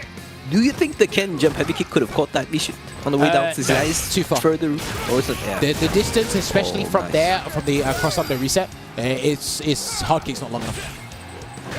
And the buffering that V-trigger activation from yeah. crouching medium punch. But it's not working out right now, so he just goes for the standard one. Another V-shift. That's like 3 in a row. Great interruption from Todakai. No, but I like this though, that punish. he's starting to like just literally abuse V-shift now, because it's going to get Andy to overcommit in certain situations, which allow him to wake up buttons or wake up throw. Yeah, and the thing is, he's still gonna get that 2-bar V-trigger anyway. Probably not this round, but good blocks. Took discipline there to block the AX Tatsu, because a lot of people would have tried to anti that, probably would have lost the game from that situation. Oh, what a punish! He might No, win, let's he might go! win. Yes, he will. Oh boy. Beautiful. That- You love to see those. That was one of the most integral changes Ken has received over the years, and boy did it pay off there. Ken's buffers have become so much more powerful through the patches. That's very true. And that definitely also looked like he was looking for them with punishing, but either way, Andy running a train, another V-shift finish. Wow. into the Well, V-shift. these are trying to Will V-shift to V-shift V-shift to finish? sway. Wow, man, these guys are really going in. The layers. Backs away. Exposing us to the layers. Yeah, of course. Anti-air, there Nice you go. anti-air. He left that really late, even I got stumped. Lucky for him, that was no level 2. That would have been huge. Tries to find the buffer like you spoke of, Olvaha. Challenging with heavy kicks. Nah, he's throwing that out with malicious intent. He wants to actually set a message, assert that dominance. He's looking for the crush counter so he can get the V-trigger, but he's got it already. Looks like Todakai cracked first. There you go. He's still throwing off that roundhouse. He's still throwing it out yeah. with no. Oh, so But it what? doesn't matter because he jump pierces him. The mayor needs to check his anti-airs. Do you know what? Mayorical anti-airs. So Yeah, wait, he's you mayoral said mayoral like it was memorial. Now you're saying mayorical. Like, what is wrong with you two? No, that We are ESL though. We are ESL to our defense. I just feel That like there means should be English like- second language. Like the way you can say presidential, there should be a way you can say mayorental or I mayoral don't or make something the like that. rules. I don't make the Mayoral. rules. There should be a word. There should be a word for mayoral. I think it's mayoral. Like presidential. I think it's mayoral, guys. I give up. Yeah, with you two. mayoral. That's the word. I definitely give up. And with you Cody two. is mighty and mayoral. Well. Anyway, it's 6-5 to And he's Todakai really right catching on to it. Yeah. And his heavy kick usage is like skyrocketed. Huge. It's so round. scary how he's like giving those warning Oh, shots. the He's like, Jimmy's gonna get the perfect. He's gonna get okay. the perfect. He's in his head. He's in his head. And if the other was a ghetto perfect, was this a perfect in the most expensive area of Metro City, Jammerz? Yeah, this was the sophisticated posh perfect, if you really must know. Yeah, I must know. Nice. That kick works out The anyway. VIP. What a double round right now from Andy. And Todakai finds the answer with a heavy kick. Still Push low. it to mid screen here. He's still struggling to beautiful. deal with those neutral jumps. I feel, but he doesn't want to play too close because he doesn't want to deal with Ken's mediums or have to deal with that roundhouse. The spacing's getting onto Todakai's nose here, I feel. He's And I gonna mean, have the to chat- do something mayorical here. No, the chat is teaching me it's mayoral, and it's an actual word. Why did you Still not know think this, it's Jammerz? mayorical. Why do I not know this? I don't know every word. Yes. Fair. I don't know how to reply to that. Yeah, there's nothing else to say. Nice damage. You're stumped. Yeah, of course he was, because he wasn't expecting me to say that. I'm gonna say, why did you That know was the good. word? Funny. I'll let you teach me the English lessons then. How about that? We'll see how far we get there. I just Damn, did. the more you mayoral. know, the more you know. Mayoral Zonk. Crush counter. He's still finding these crushes. He's really good at it. And he stopped doing the reset as you spoke of earlier, Jammerz. He's just going How for the about damage. and point carry. mayor-like? Crush counter. I think you should check the chat right now, Jammerz. These guys are going in. What's going on with the chat? Okay, the mayor-like target combo here. Plus. Plus frames from the mayorical plus frames. Yeah, no mayoral, as we learned. That was one throw. Nice, he finds that direct or delayed, I'm not sure. Doesn't matter. Great damage and corner carry has the EX bar to continue the pressure. Wow, did he just guess on that? Nice with punish. Do you know why? I think he was expecting a Tatsu. Yeah, I something don't like blame. that. And the thing is, let's wait for this round to pan out. Let's see if he ends it with a I'm low waiting. or something. Maybe a low. It's not over, but oh, and he That finds- was- I mean, that was one, kinda- one of these level 2 songs, EX songs, could have like evened it out, but Well, look, And he finds it. he's equalized it here. It's 6 apiece. What's interesting great about that? equalizer. If we go back to the the knife, the up toss, right? The thing about that is, I'll get you both muted in a minute. I can comment this by myself if you really want to. I'm not laughing at you. Trust me, I am not. Right. I'm Anyway, just enjoying my Laughing at the time. chat. I'm so Yeah. sorry. I'm just Anyway. enjoying We're laughing my at the time. chat. Jesus Christ, I'll actually go home because I'm tired. Right. The up knife toss. If you Yeah. anticipate that for the EX Tatsu and he doesn't do anything, he's not reacting to you. There's nothing to do. So there's no drawback to that. And he gets his original meter back for V reversal and V shift. Big true. Big true. That is all I will say. V shift. Oh, nice anti-air once again. He's been really using that standing fierce. It's like, it goes so high. Can we Yeah, get but you know much I love you a higher? lot. Medium, Oh, great, medium great kick. usage of the stand medium kick. He's looking for a zonk buffer, or probably just a zonk by itself. Ah, see, you can't keep doing that. Not at that range. You can't do stand hard punch on reaction to that because he'll just whip punish you. Kind of need to hold it or V-shift. You know, you can definitely V-shift that EX Tatsu as a punish if you can predict once it again, as the an three air option. lights. Oh, it worked out. I don't know if it was intentional, but he escaped. And he closing in on activation though. Todakai, big damage coming. Wow, one more. Dead though. Oh, now he's dead. And Andy's just committed to something big that could have helped him. Maybe a jump out, I don't know. Todakai needs to take the lead again. He's been caught up by Andy. Nice block. Nah, we need to ask Todakai what was getting to him about Andy's gameplay. Is it because it's an enigma? I love you, Jammerz. Oh, nice. Tries to get that move punish. Looked too late. I'm not even sure if he can. Once again, the stand fierce working like magic. You see, now he again, still did there it is. Okay. Yeah, yeah. No, there's a trick to this. I don't think he's comfortable with or has the muscle memory for the pattern. I'll explain it afterwards. Please do. There we go. Get Crouching the medium pressure. kick to run is punishable if you're ready, right, Jammerz? Which one? Crouch medium On kick? block. Yeah, Ken, crouch medium kick to run. It's- Someone's it's- asking in chat. Yeah. If he cancels it Yeah. to the run, yeah. Yeah. Slowing down again. Fireballs. He hasn't been using them so much, so maybe Todakai's not ready Oh, right big now, but he finds the jump in. And he's gonna perfect go all the way to the corner here. and he's not ready to check those runs again. But that's a big Uh-oh. He's activation. got to throw him. He has to throw him. Yeah, he's going to back throw instead for the target combo. He's gonna like do it. some elective Yeah. action right now. Oh, that neutral jump still getting away with it. He's dead, Nice he's dead. No! anti-air. Could he be dead? It doesn't matter. He gets to throw anyway. Todakai back in the lead. It's getting close. It's getting tight. Strong mayor-like finish. So here's the thing that's messing up Todakai at the moment. When you go up against Ken, you anti-air him when he has no meter. When he has EX Tatsu, you have to think about it. What you do is you have to let him jump to be able to let him do the EX Tatsu later, because I see this with a lot of characters. They try to anti-air, the Tatsu goes behind them, then he's with punishing the normal. He's just anti-airing jumps. He's not considering the EX Tatsu. So sometimes he has to actually like walk forward and block, because if he does a regular jump, you blocked in time. If he does the EX Tatsu, he goes behind you and you're able to get jab into Ruffian or something. He just can't see it right now because it's very difficult to accept that when Ken does that. Yeah, Oh, nice. it is He very used that. difficult to accept things that Kens do. Well, I think it's very Nice. difficult to accept what a lot of characters do in this game, but Beautiful corner control from Todakai. Keeps him in there. And he just wants to get out. And he Some really whips tries to get from, the dash. Todakai. Todakai so ready with the dash check. But gets interrupted. It's back to mid-screen. no Not ready chase. to punish. Yeah, he could have done the he's not target ready. combo. No punish. And at least the DP, if he wasn't too ready. Right. Oh, so, nice. okay. Early anti worked So, out, yeah. Yeah, he's done it earlier this time, but it worked out.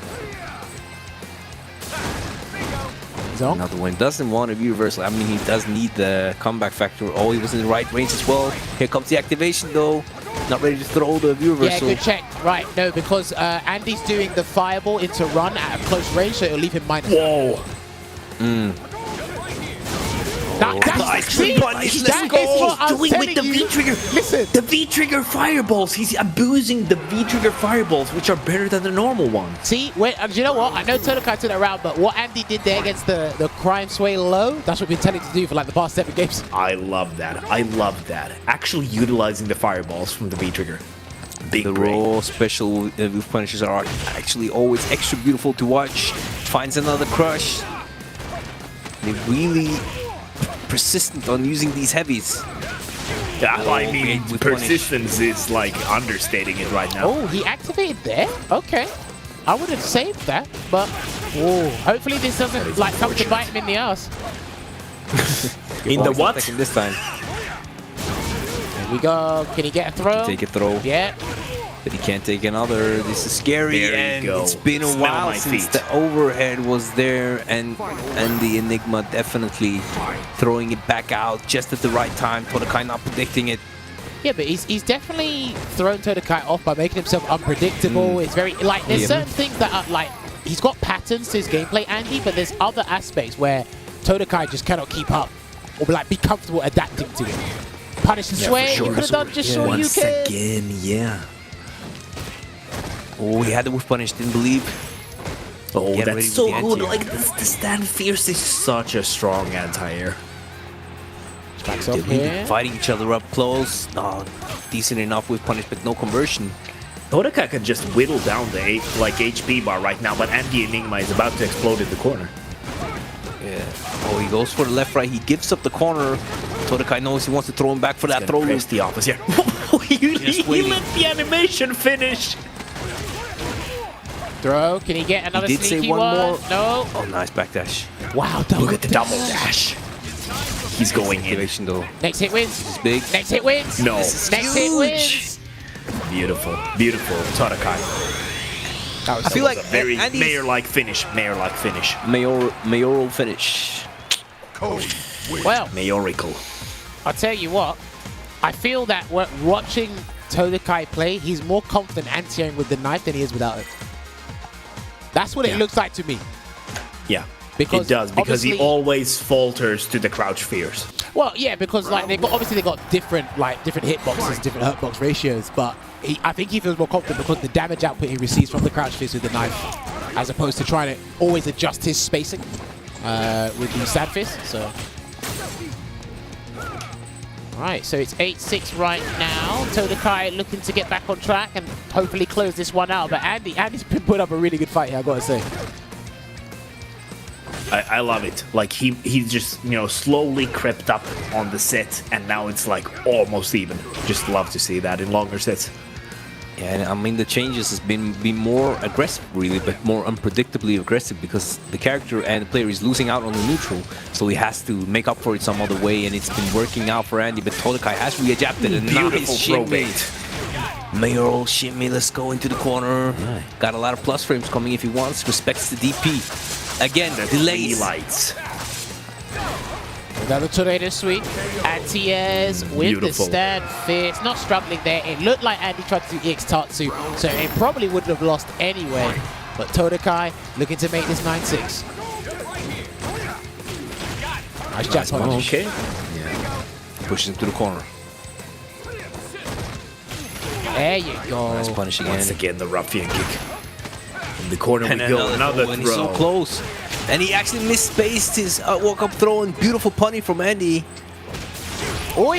Nice There's the buffer. It's been a little while since Andy done Shoryuken, to be honest, but we'll see. I mean, he's been guessing so much wrong in the beginning, I guess he just gave up on it. Yeah, probably. But it has been a little while. Oh, he got baited again. It's another one. Once again. Similar, just the same situation over. Andy needs to collect again, find some way to overcome the changes Todakai has been making. He's gonna have to dig deep. Not. The thing is, he can't really resort back to what he was doing to kind of equalize it and make it gonna have to 6 dig deep. 6 apiece. He's just gonna have to. I can't even say slow down, to be honest. Whoa, hello. Okay, looks like we've gone back to the character select screen here. So let me find out. We're gonna actually. Has he got another character he's been hiding from us here? This is what it's looking like Another right now. V-trigger? What are you going to do with V-Trigger 2 against Cody outside of with punishing Roundhouse or a conversion, and you have to splurge all of it basically to put him in the corner when V-Trigger 1 gives you better like specials in general, and he got the run cancel. So we'll see. He might just want to delay a little bit of time to just recompose himself. Yeah. Yeah, he might just a couple of seconds here. We'll see that. But yeah, I mean, this might be the last chance, so might as well take it. I mean, surprise me. What have you got? It's Ken. Yeah, he just needs a little bit of time. It's the same setup, Ken. Surprise. But the other side, let's go. A surprise to be sure, but a welcome one. Maybe he just wanted to swap sides. Desk work, just round one. Fight. Here's the thing. I like the drip, though. Different costume, I like that. Which one is this one? Is this for... What team's that? I actually don't know what team that's for in SFL Japan. Does look sick, though. He's gonna get... Yeah. It's clean. Nice All blue. conversion. Oh. Has to hold that. It's just Once not really again, comfortable about when he's where to leaving punish these these things. punishes very... He's definitely aware now, though, that he has to try to find some punishes on him in general. Whoa. Nice V-shift. He tries to get that V-shift punish, and that was huge since he has that 3-bar V-trigger in Todakai. Now, can put him so low before he needs to worry about it. Slow bar. He can anti-air freely. Hard kick. There you go against Nice the target decision. combo. That This is medium good. kick So you're going to need to into the throw into corner. something else. Yeah, guess for game. What's it going to be? Oh, and the crouch short into the knife. That is such a strong pathway to that. Almost ready. Doesn't matter. Safe. That would have been it. Great damage is huge, though. Oh, Clashes has to Duke it out with the projectiles. Oh, that was nice from Andy. I don't know if he knew that would happen, but it's nice that it worked out that way from him. That was a pretty risky neutral jump, to be fair. All things considered was happening I agree, with the crouching fierce anti-air with the knife before. That was pretty risky, but like you said, it It worked was out. still nice. Ooh, play the press. There he has it. Slowly put into the corner. Way too far for any whip punish anyway. But too this far. punish is not working out. And he getting that big juggle damage and corner carry. Yeah, slight miscalculation on the range there. Again, weak with Punisher in these roundhouses. Both of these two haven't been really excelling in that department, but they've still been Nice a great set. GP. I agree. nonetheless. At times there have been a lot more, but it's not been like consistent all around. Nice That conversion. activation. Throws it back Okay, to the he's gonna corner. go for the side push. He wants the corner. There you go. Nice crouch fierce. Oh, he done it. Finally finds an EX DP on reversal, puts it back into the corner. Huge chances right now for Andy to make something happen. Punish. Punish. Yeah, that was so unfortunate for Andy. You can't do that at that range because, again, you're looking at the best 4-frame punish in the game with that knife. And I'm pretty sure the V-trigger fireball is like -5 or -6 in V-trigger. I've got to double check that. But it's match point here or set point here for Todakai to close out this exhibition. They're both playing so vibrantly and beautiful. Okay, but a great, Andy though doesn't want to give up. Okay, he's happy enough with the Oh, trade, and and a he big finds a crush crush. down. One hit Doesn't from go for the stun. reset. No, There he you takes go. the stun. Max damage. Could have had guess for game. Nah, I think it's all Oh, he's right. gonna he go still for the resets. reset. Yeah, that was actually. I understand that because the scaling was very high. Bad choice. Bad Oh, choice. he gets swayed. That was a poor V reversal. Yeah, you definitely have to hold these activations from V-Skill 2. still Cody jumping. finds the anti-air again. Andy's life is just getting drained. He's going to jump again. Nice reversal. He will jump. Yeah, he's going to jump again. Yeah. But that was a good angle. Hard to anti-air, jump medium kick from there. Has the whole screen He's to work setting with. up. It's like walking with a sonic boom. Look at him just strutting around. And the delay working out. Andy takes another one to the board. 9-7 now. It's getting really close. I like that he's forced the situation because obviously, for those of you who don't know, a lot of people still get confused with this. EX Tornado Sweep is a 2-hitting fireball with 3 hits of durability. So if it clashes with things, it will last for 3 hits basically. I like that he used the fireball to get rid of 1 hit and then just force a scramble or force Todakai to block the cross-up because it's been a difficult angle for him to deal with anyway. Todakai's only answer there would have been a jump back target combo, but he hasn't really been doing that this entire set, so. Yeah, very Mayor-like durability on that projectile. Just had to sneak that one in there, didn't you? I can't help myself. Sorry, I need help. Todakai not ready to punish on landing. He finds the punish on the fireball anyway. Nice. So ready for these fireballs. These Todakai. Ooh, did he try and I think he tried to do the heavy punch buffer, but yeah. Yeah, it just worked out for Todakai. And there's that whip punish. Damage Inoki finds another reversal. He's 2 for 2 since switching sides. Okay, crouch light once again into the activation. This time on block though. Oh, he swayed over He's just over, kind of like Yes, over. swayed under the It's top. gonna be big damage. Guess for game. What's it gonna be? jump. Nice. He got scared. He got scared. He felt the fear there. The jump back was out of pure fear. Now, the moment he jumped, whether it was going to be forward or backwards, he was dead. That crouch was just catching him, guaranteed. Yeah. Especially at that angle when he's so close, he will auto-correct that heavy punch anyway, right? Yeah. Oh, nice. The -2 into the 5 frame medium. What the heck? Was he trying to punish I the don't Tatsu? know. Or maybe like a preemptive buffer? I don't know. Well, he only did the Tatsu. There's nothing to buffer. Yeah, I mean, that was a very different kind of buffer then. Nice bit of Oh, punish. nice. The Punisher just sees the clash and just cancels. Another throw. This is getting big. He's happy with the 2 throws. Andy closing in on V-Trigger. Todakai as well with a great life lead and corner control. Or slightly out of the corner now. Surprise run. Oh, he already committed to the fireball before the jump. Gets a throw. Can he run up and do something else? No, he's going to play it safe with the safe ET crush counter. That should be the game. He No. backdashed. He kept it simple. No. He kept it simple. Oh, kept that tight as well. Not eat any DPs. Here's the activation. Backdashes. Yes, here though, he blocked it very. That was a very And scary he backdash. Scary. He chooses to use the EX on the fireball and not the random sunk for the closeout. And he's actually close on finding a kill. And he has all the resources. He has available. 20 seconds to make this. No, once again, no, wait, oh, no, wait. wait. He doesn't convert correctly. Oh, Yeah. you had it. That is Still a has another heartbreaker. chance, but he needs to make something happen very soon. Don't Or stop 10 doing seconds on the that. clock. Stop doing that, please. And definitely trying to set something up, reverting back to the general set it up style towards the end. It's like Todakai Jammerz has is that like- mayoral answer. Jammerz is like, I am once again asking you I'm to asking not do nicely. that. Oh, he finds it nice. No reset, just go straight into it. But chooses to give up the corner. Okay, And he's got Andy it. looking flustered. With Middle punish. nice with There punish you from go. Todakai. Good damage here as well. And that's one throw. He's got. He's fighting for his life right now. He legit is fighting for his life. He's Still have that activation. Doesn't matter. He finds that beautiful target combo. Goes Nice for the run. interruption. Ready to check Nice Todakai. Activation coming. Backs off. It's so Activate. scary. Now he has to fight against the knife, but he gets a throw. He can't jump. Todakai's Though. confident. Please Throw. don't jump. Yeah, throw. No one. Conversion. This is so big. Watch out for wake up super. He might do it. He might do it. He did it. He did it. He did it. He blocked. Another game. I love We it. got I another love it. I game! love it. We got another game. He mayorically did not.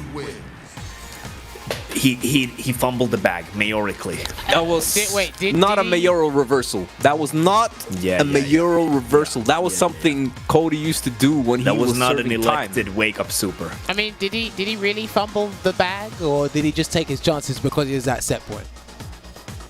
He took That's his a chances. good point. Ah, listen. That's a very good point. That Remember, you who was just said. who was in danger there? Todakai or Andy? I thought it was Andy. That's why he blocked. Definitely. That's why I blocked. I think I'm in the most danger. Always. And Gil, as you call him in the English-speaking countries, just chilling in the back. Andy, though, another sniff of life.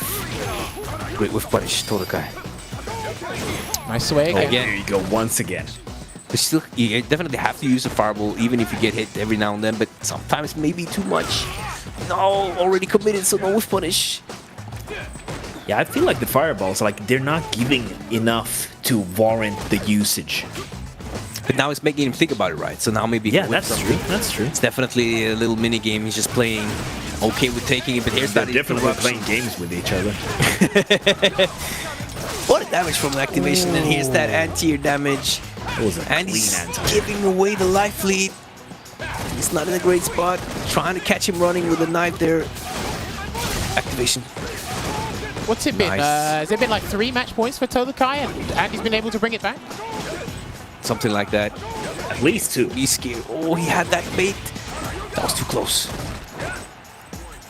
I want to see something wild from Andy. 22 Nah, he's seconds on gotta the clock. jump. Like, he has to jump. Yeah, he has Oh, to he jump. finds it. Like, no, And the legit. backdash again. He wasn't going to do anything else but jump. No whiff punish from Andy, Yeah, though. because he's so committed at getting some walk up, something that is not even looking for the whip, and it whips right in his face. Not ready to punish it. That was his opening. Todakai. Set point again. Todakai. Grand Todakai. He's got the mayor set. the mayor point.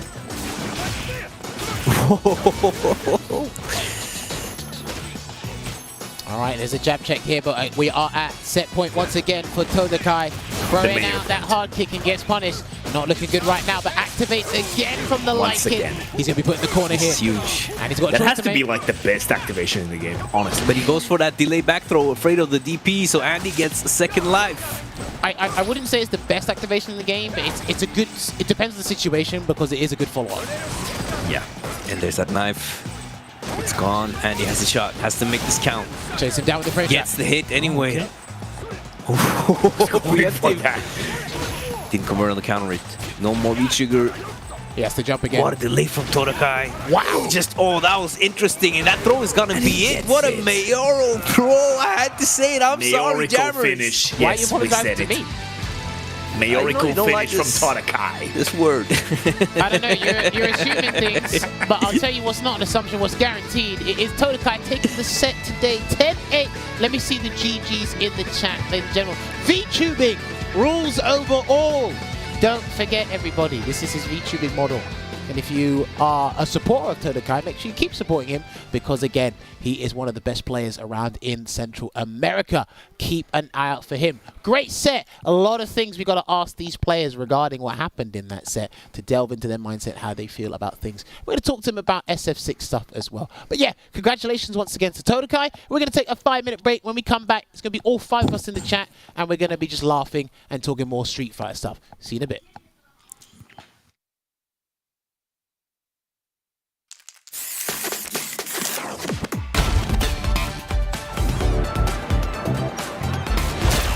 You won't know what hit you. Let me have some fun. Let's get this mission started.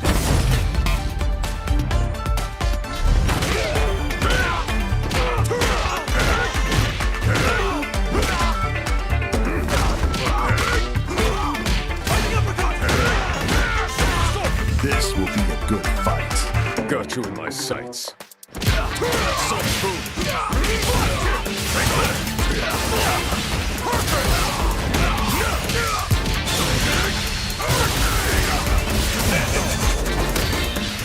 Neutralized.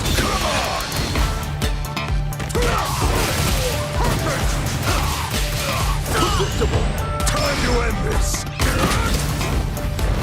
Fire. Double. Seven. I'm just on another level.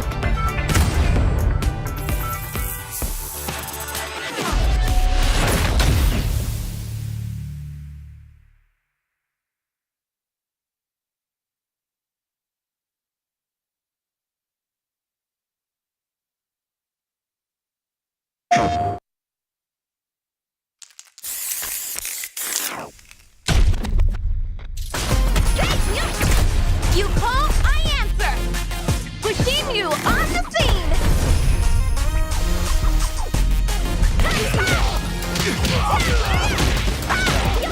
Man, come on, I'm ready to go. Calculated.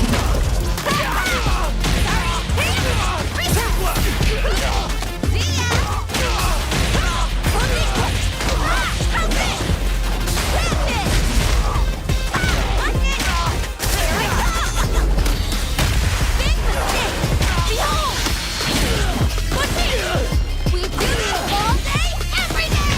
Here remix time! Woohoo! Here we go! Get up!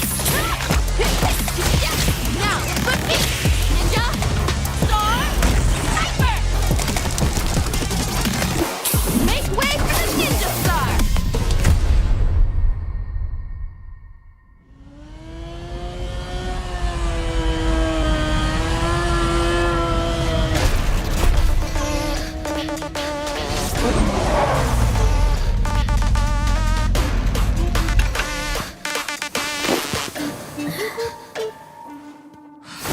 Time to play.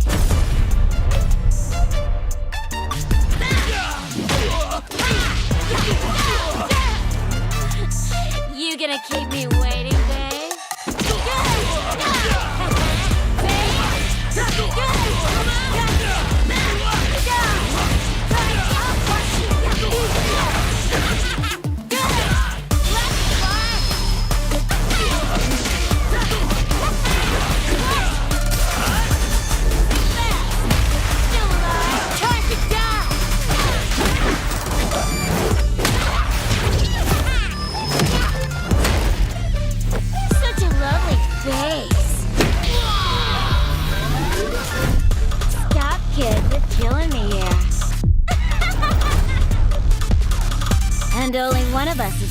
do the killing.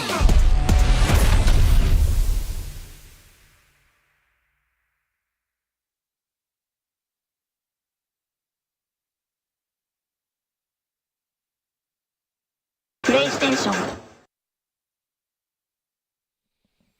All right, everybody, and welcome back to tonight's episode of Sets featuring Todakai and Andy Enigma. If you are just joining us, well, it's been a little while, first of all, so it's good to be back on the network. But the bearer of bad news is here, and his name is Jammerz. He's here to tell you that the set is over. If you look over here, the set has concluded with Todakai taking it 10-8 over Andy Enigma. Now, we should have both gentlemen in the call with us. So, Todakai, Andy, can you guys hear me loud and clear once again? Yes, sir. Perfect. Right. So, first of all, we've got to congratulate Todakai. Congratulations on winning that. 10-8 there. Andy was actually giving you a little bit of trouble. Now, the first question I got to ask you regarding that set is your anti-airs. For me personally, it looked like you were more confident anti-airing with crouching hard punch with the knife as opposed to without it, mainly because of the damage you would have got afterwards. Is that safe to assume that, or were you thinking something else? Oh no, it's not being confident with that, it's just that through the match I started like watching. I have this rule of like always gathering info no matter what, and I just try to like always look where he wants to jump, and it's like I try to put myself in purpose in the spacings that we was like searching for a jump, because I don't know if he was searching for like a long normal, because Knife Cody is actually a character that you can like try to jump on because his pokes have like a big amount of whiff recovery, right? So I was trying to put myself on a space on purpose so he would jump at me, and that's why those anti-airs look consistent actually. Ah, okay, that's a pretty bold, but like, you know, it looks like you were confident in that strategy, because we did see a lot of neutral jumps, but at least I assume the neutral jumps were happening because Andy didn't feel confident fighting you in like the mid-range with his mediums, and sometimes his heavy was whiffing, and I thought, okay, he had to force the jump, but then when he jumped, it looked a bit too stubborn, and you were getting the crouch fist anti for the float, but you weren't always getting the ruffian kick, and I felt that was because of the timing or maybe the distance. Is that right? Yes, the distance was like the major issue with that, because I would be spacing myself out, and the knife would just hear way later, and then the medium ruffian would not combo. I was like, I can't believe this is happening. Well, listen, sometimes we lose on our own. You know, you get the right situation, you do the right thing, and you still lose. That's just how fighting games work. Now, I've got a question for the both of you, but I want to hear Andy's opinion first. You both were whiffing a lot of standing hard kicks, and a lot of them went unpunished. Are you not comfortable with punishing Cody's stand hard kick, or were you looking for something else? Yes, actually, the thing is like, I don't know if there was a couple of times I got hit by a crush counter, so I was like, I'm not getting his rhythm like consistently. I don't getting his space on how is he throwing that normal. So what I started doing was like, as he mentioned, like these heavy buttons are like they have a big startup, and as well they whiff a lot. I couldn't whiff them, right? I couldn't whiff punish them, but I was looking to get the startup, so that's why I started implementing a lot of the like standing medium kick to target combo, because that always caught him like doing that normal, right? So I saw that actually when he noticed that he stopped doing it a little bit, right? But yeah, it's kind of like I wasn't feeling comfortable because I was getting hit, so I was like, geez, why am I getting hit by this? I'm really trying. And most of the things, so there were some other situations where he was whiffing it, and you can see me like whiffing like crouch fears. It was more like I was actually looking for that. I was kind of like wish punishing, right? So yeah, or Samsung punish. Shoutouts to Jipes. Like I was trying to get that done, right? Because if I'm not able to like to properly react, or I'm getting like very stressed about what is happening, I would rather like assume, and it didn't work as well. I tried to make it work, but I got hit because it has like a weird hitbox, I guess. I couldn't like scoop the normal, and that's what I was trying to do in some occasions. Oh, okay. Todakai, what about you? I mean, as the set went on, you started to be a bit more comfortable with the spacing against Ken's hard kick, but at the start, I think you were still trying to find the right button. Were you struggling as well, or were you just not familiar with the spacing? The thing is that I was confused by him sometimes not doing it at certain spaces. Okay. So I will go back to like poking him, and then I was like, why am I getting crush countered? and then it's just like, I guess I had to step back because I'm after I got crush counter like what 6-7 times, I was like, I'm not risking it anymore. Like no. Okay, fair. No, that's all it takes sometimes. I'm just not risking it because you get cross counted too much. Okay, interesting stuff. But it's kind of stopped though. But in the beginning of the set, Andy, you did some like it looked like heavy tatsus that flew, not the cross-up range, but they were just doing the whole coward copter thing. You were you were in the air too long. Was that a misinput or was that intentional? Well, yes, there was some. If you see like some air like heavy kicks whiffing in like just like that in neutral. Those are kind of like, and the tattoos as well. Those were like misinputs because I used to do like I don't use the 3 kicks button. I just use 2 buttons. I'm so used to it to just do 2 buttons like medium kick and heavy kick. So maybe I was pressing it incorrectly, but at the same time. Okay. So those kind of things happen, and those are the kind of things that I gotta clean up because I'm so used to it that I couldn't like use the 3. I wasn't thinking about using the 3 kick button. So yeah, those kind of things like jumping roundhouse or like some regular tattoos or things like that. Those were kind of like misinputs on my end, definitely. Okay. And you know when you're a V-Trigger, you often spend it fast.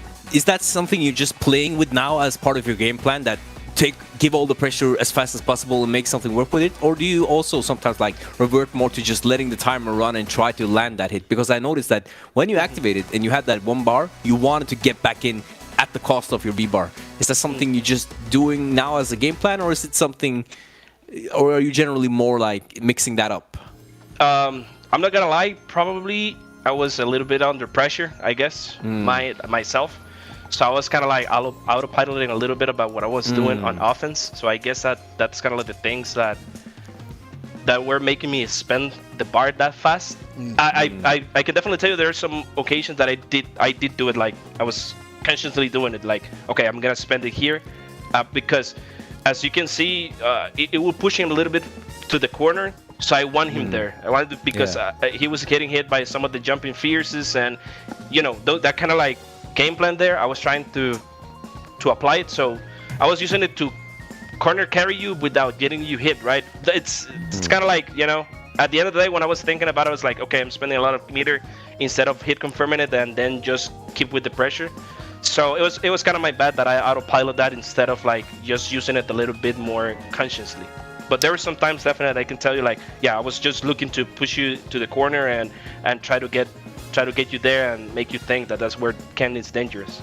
Well, yeah, that's like 100%. I wanted to actually, sorry, Jammerz, hope I didn't interrupt you, but I wanted to ask Andy, we talked about the V skill from Cody, like specifically the V skill 2. We saw like a few instances of you doing like fireballs in V-trigger and then punishing with the DP. So I was thinking like, did you have a strategy going up against V-Skill 2 beforehand, or was it something that you improvised? Because it seemed very effective. I came with it. I know that you can do it. I'm not used to do it. That's it. It's kind of like, I really know how to do it. Like, because those 2 DPs were like a little glimpse that I just remembered. I was, I can do this. I can just like make him whiff. And some of the attempts that you will see like me trying to step kick and like light kick it, that's me being aware that I can punish it. It's just like I just need to play it a little bit more and make something natural, it's not far yet of my like muscle memory, right? That once I see it whiffing that DP, once I see DP, it doesn't matter. I don't have to look for any other punish besides DP, right? But I try to like sweep it, like B-skill it or light kick it. I was like, any of those options are working, but at the pressure at the moment, the heat of the match, I was like, Jesus, I gotta remember this. I gotta just keep doing this properly. And those were those claims. I think that at the end of the set, I run out a little bit out of use about what I was doing, right? And I'm conscious myself that I run out of use a little bit, so I will start doing some not as good stuff. Well, I mean, first to I 10 is all understand. about like that mental endurance, that mental stamina, right? And it's a long time. And I was saying it on commentary because I usually see Todakai in like short sets or a grand final. So I actually haven't seen him play at first to 10. So this was great to see. And I haven't actually seen much of your gameplay, Andy, outside of CPT in general. So this was a great learning experience for not just you guys, but for us as well, how you guys handle those first to 10s and kind of adapt over time. It was great to see. Now, I got to ask Todakai, because you had a significant lead in the set, and then it just disappeared slowly. What were you thinking as Andy was slowly closing the gap between the scoreline? Were you getting worried, or did you still feel you could close it out? What were you thinking? Honestly, I was just trying to review the tapes in my head as I played, because I was like, okay, something I must miss, something is wrong here. Also because it's like, no disrespect to Ken players, but like a stubborn Ken is really hard to handle. Well, yeah, no, I agree. I agree. That is true. It is known. Well, it is known, but then we gotta hand it over to Andy, because Andy, you were, I think you are the definition of persistence at this point, because there were times where I said, Andy, don't do this, and you still did it. And sometimes it worked out. So can you explain to me your levels of determination? Why something doesn't work, but you're not deterred and you just continue doing it? Yeah, I guess that it was, again, stubborn. Like trying to make it work. I really wanted to do it. Like I want to show you that I can do this, right?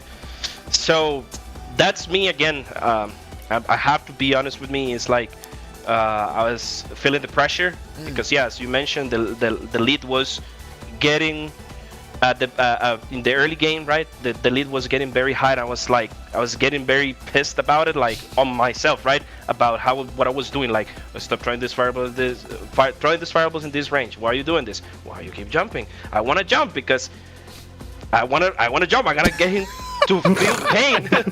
I want him to feel pain about it, but it didn't work. Yeah, I'm totally conscious. I really try to use different methods of jumping. I guess that this is something that I definitely have to. We cannot just say like, okay, I was just jumping. I was trying to change my arc. I try to do tatsus, EX tatsus, try to go early with the heavy punch, try to get deep with the heavy punch.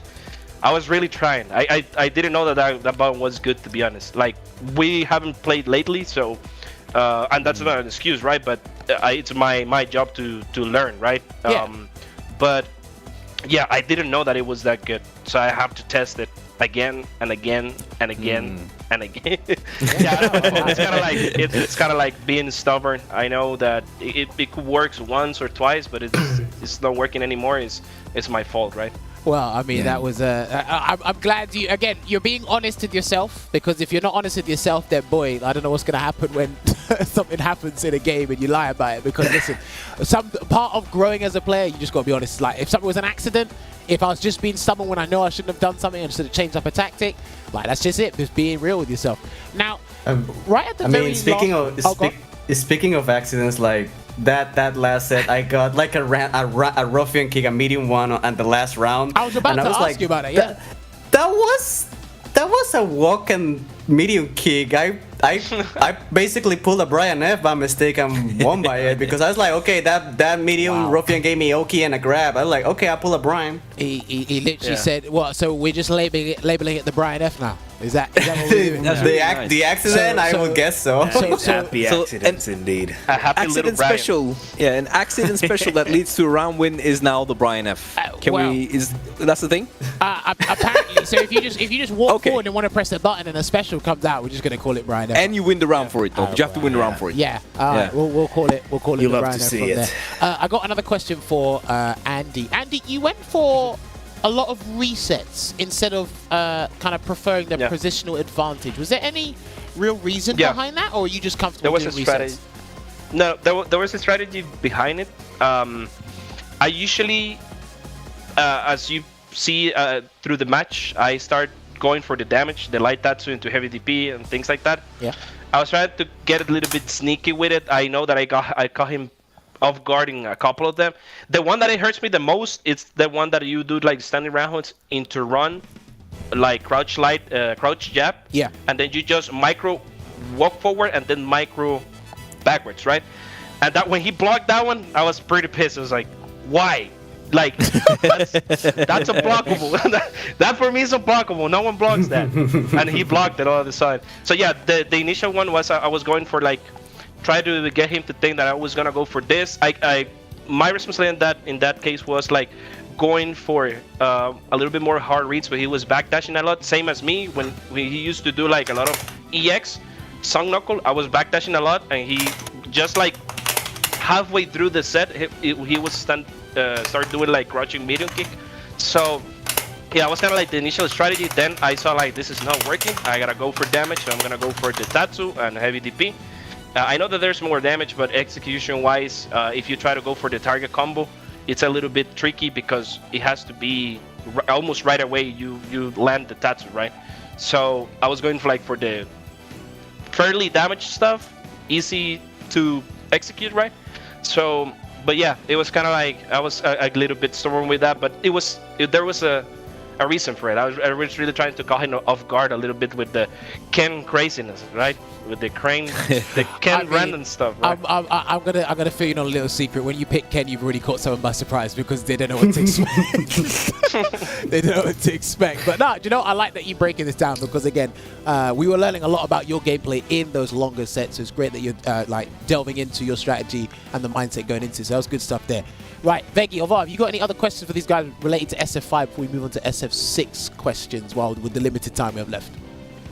I'm ready to move on. I think we can then move on to the SF6, which is also packed with juices. Well, you're right indeed. All right, gentlemen. Obviously, with SF6, I'm pretty sure both of you have seen the footage that came out from Tokyo Game Show. Am I right in assuming that? Yes. Yes. Sweet. Yes. Todakai, we'll get your opinion on it first. How are you liking the look of Street Fighter 6? Have you been able to try any gaming conventions at all? Nope, I haven't left my country for a long time. Damn. I wanted to go to First Attack, but it's not gonna happen. I haven't tested the game. I'm definitely waiting really hyped for the beta. I'm being for real. Okay. I'm hoping I get picked. Well, fingers crossed, because it is a closed beta. We're going to talk about that later on in this show. Yeah. Is there any character that's caught your eye so far, Todakai? I'm Blanca, but mostly also. I mean, he uses a Blanca chant to fight now, man. That's actually pretty awesome in my opinion. I think the kickboxer girl. I think that would be Marisol, maybe. Can't remember. Yeah, I can't remember. But like, yeah, the kickboxing girl looks really amazing. Looks like a Muay Thai character, like a long range poke character. Maybe that would be the way. Okay, interesting. Andy, Yeah, what she about you? looks What are cool. your thoughts on seeing Street Fighter 6 so far? And is there any character that is interesting you right now? Have we got Andy there? Has Andy disappeared? He was there. I don't know where he's gone. I didn't upset him, did I? No. I hope I didn't. Well, you said that Ken players are. Oh, surprising. I know I did. Yeah. All right, when he... It was like, all right, I'm not having this. See you later, Jammerz. when he comes back, he probably is there. He just is sort of excited about his mic. But when he does come back, we'll ask him. Yeah, Todakai's still here. Like, don't worry about that. Todakai's still here. We can still ask Todakai. What? Can you hear me? Oh, there you go. Now There's we can Andy. hear you. Welcome back. Bro, I don't know what happened. Computer things. I'm excited. I'm definitely not excited to play Ken. You're not excited to play Like, Ken. that character is not good. Not at all. That character is not fun. It's not my favorite character at all. I like your I'm joking. sarcasm. Yeah, I'm definitely excited Yeah, I to like your play Ken. sarcasm. Yeah, I'm definitely excited to play Ken. What Jamie, twist. because I'm a twin fan.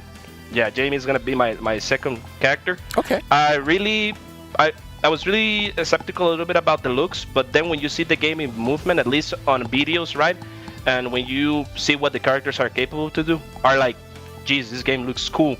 And then they show up this last week. They show up Ken, and I was like, yo, look at the bunch of things that he can do. Like now he runs more. He runs more, and he got like this. He got this multiple things to do. So I'm very excited, and of course the Jamie, I really like twins, so Jamie will be like my second pick. That depends as well. When you pick a character as well, you have to feel it a little bit about the style that character plays, right? So I'm gonna try my best, right? It's no secret to people that I know that when I was start playing this game, Street Fighter 5 at least, I couldn't feel Ken that much, and then I just forced into my DNA to play this character. So I think in the same way about like Street Fighter 6. Hopefully, those two characters fit my playstyle, and I can do better as well.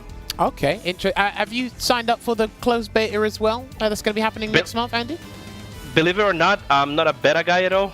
I just wait for games to come out.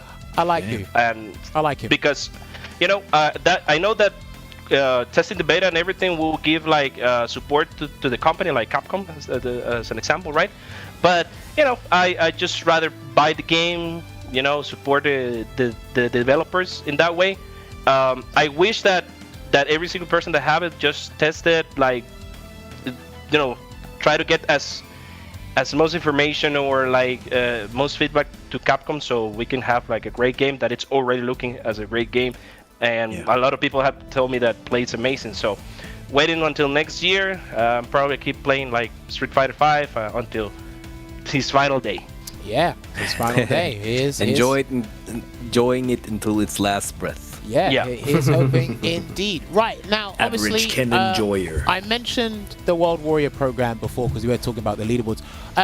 Would you guys want this is for both you, Todakai, I'll get your opinion on it first. Would you guys want the World Warrior program to return for Street Fighter 6? Would you think it should just be done with Street Fighter 5?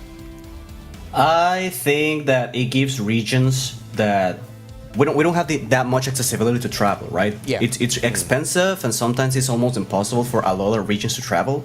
So besides online CPT, I feel that the World Warrior should stay because it gives a chance of the spotlight to many people. You know, like there has been a discussion of like how much of a spotlight does tournaments give to people, and it's true, it doesn't give them that much. So I feel that the World Warrior is like aiming for people to grow as a player or as a content creator or as a figure in their own respective areas in fighting games. I feel that it should stay. It's extremely good for many people to have a spotlight when you know you cannot travel that consistently. Okay, no, that's a legitimate answer. Andy, do you share the same sentiment as Todakai, or do you think it should be abolished? No, not at all. I definitely feel the same way. It's a shame that actually I cannot participate in the World Warriors due to, like, you know, adult stuff that we have to do, like work. Yeah, real life stuff. So real life stuff. Right? So, but the amount of you know, exposure that we get as players, especially in Central America, where the region it's small and there's not that much exposure. This is the perfect opportunity for us to expose ourselves, of course, and as well, if this is keep going like this, competition will be fierce, right? It will be more fierce because people will try to get better. Not only like let just certain people win or certain people being able to compete, and that's for us. It's amazing. These kind of opportunities are one in a lifetime for us because again, it's a way to show ourselves and our gameplay as well. You know? Yeah, I couldn't agree with you more. Right, Veggey Olvaha, have you got any SF6 questions you want to ask before I hit with the final actually question? have. Yeah, well, I actually wanted to ask you both about because I feel like Street Fighter 6 has got like taken approach to also like casual gamers and like people that might not be typically interested in fighting games. There's a lot of features and we've already seen these features. So I wanted to ask you both, do you like have relatives or friends or acquaintances that might be interested in Street Fighter 6 and they haven't like played fighting games before? We can start with Andy. Yes, most definitely. I think that since I was like a little child, I always wanted like people to enjoy fighting games. Because at least in you guys know that fighting games are for certain range of age as well. Yeah. Like we go back to the 90s, like the OGs, or like myself that I went like half of the 90s, right? 97, 98 that when started playing fighting games. So the fact that they're approaching as well this way, the casuals or the casual people, it's good, right? It not only be like it's not gonna be focus on ourselves, like the people that like to compete or that we're creating content or trying to, you know, do whatever we want with the game. So all this like customization and story mode or whatever it's gonna come out, it's good, and people that don't play fighting games that have talked to me, at least in Costa Rica, they're pretty excited as well. They're like, oh, I like how the new Street Fighter 6, I'm sorry, looks. I like that you can create the character and everything, and yeah, that's a very good first step for you to get into this world, right? Into our world in some way. Right. And if you guys, I'm not gonna force you to keep playing the game, but if you guys feel the same passion of us, it would be amazing, right? And hopefully you guys find out like a character you can relate. It doesn't have to be something that personal as me. It could be just how it looks. It could be how it talks or whatever, right? But yeah, I think that it's an amazing approach, and hopefully this help us as players, as Todakai, as me and other players that we're trying to create content and stuff, to being able to engage more people with it. Nice, good answer. Well said. Yeah, well said indeed. How about you, Todakai? I think single player experience was needed on Street Fighter to be able to like give something to the casual gamer, because I feel that Street Fighter 5 and Street Fighter 4 were showcased as a competitive only fighting game for so long that I don't know, maybe the casual players out there wouldn't have so much fun with it, because they would like go into online, maybe don't perform that well as many, and maybe just stop playing the game because there's no more content. Now there is. I feel that that's a massive evolution for the Street Fighter brand. Yeah, no, indeed. Again, because it was a hit and a miss in certain aspects for Street Fighter 5, and it looks like they're trying to cover all aspects and try and bring as many people. They're trying to make this like the mainstay and make it a big thing from the get-go. And I respect what they're doing. That's what's making people excited. Stay excited. They're catering to all crowds: casual, competitive, hardcore fans, whoever. It's looking promising indeed. Veggey, you got any other questions you want to ask these guys, or should I hit with the final question? Yeah, I think it's interesting to ask if like there's quite a few new or returning mechanics in Street Fighter 6, and which of these are you most excited for, or do you think looks the most interesting to play with? Let's start with Andy first. Yeah, I guess like Drive Rush. as you probably saw, I'm a pretty aggressive player. I really like to be in your face as much as I can. Kind of like I really like that style where you can you can have like this one player experience. Of course it's hard, right? There's another person, right? There's another person playing, right, in the other side. But the fact that you can get this like by spending bar, you can get like this, I'm in your face. On top of that, I saw a couple of videos like Kane doing it like Drive Rush into run. I was like, yeah, more aggressive stuff for me to do. More. Like, I want to be more run. So like that. yeah, but I like that. So on top of that, I think that's one of the ones that makes me very excited.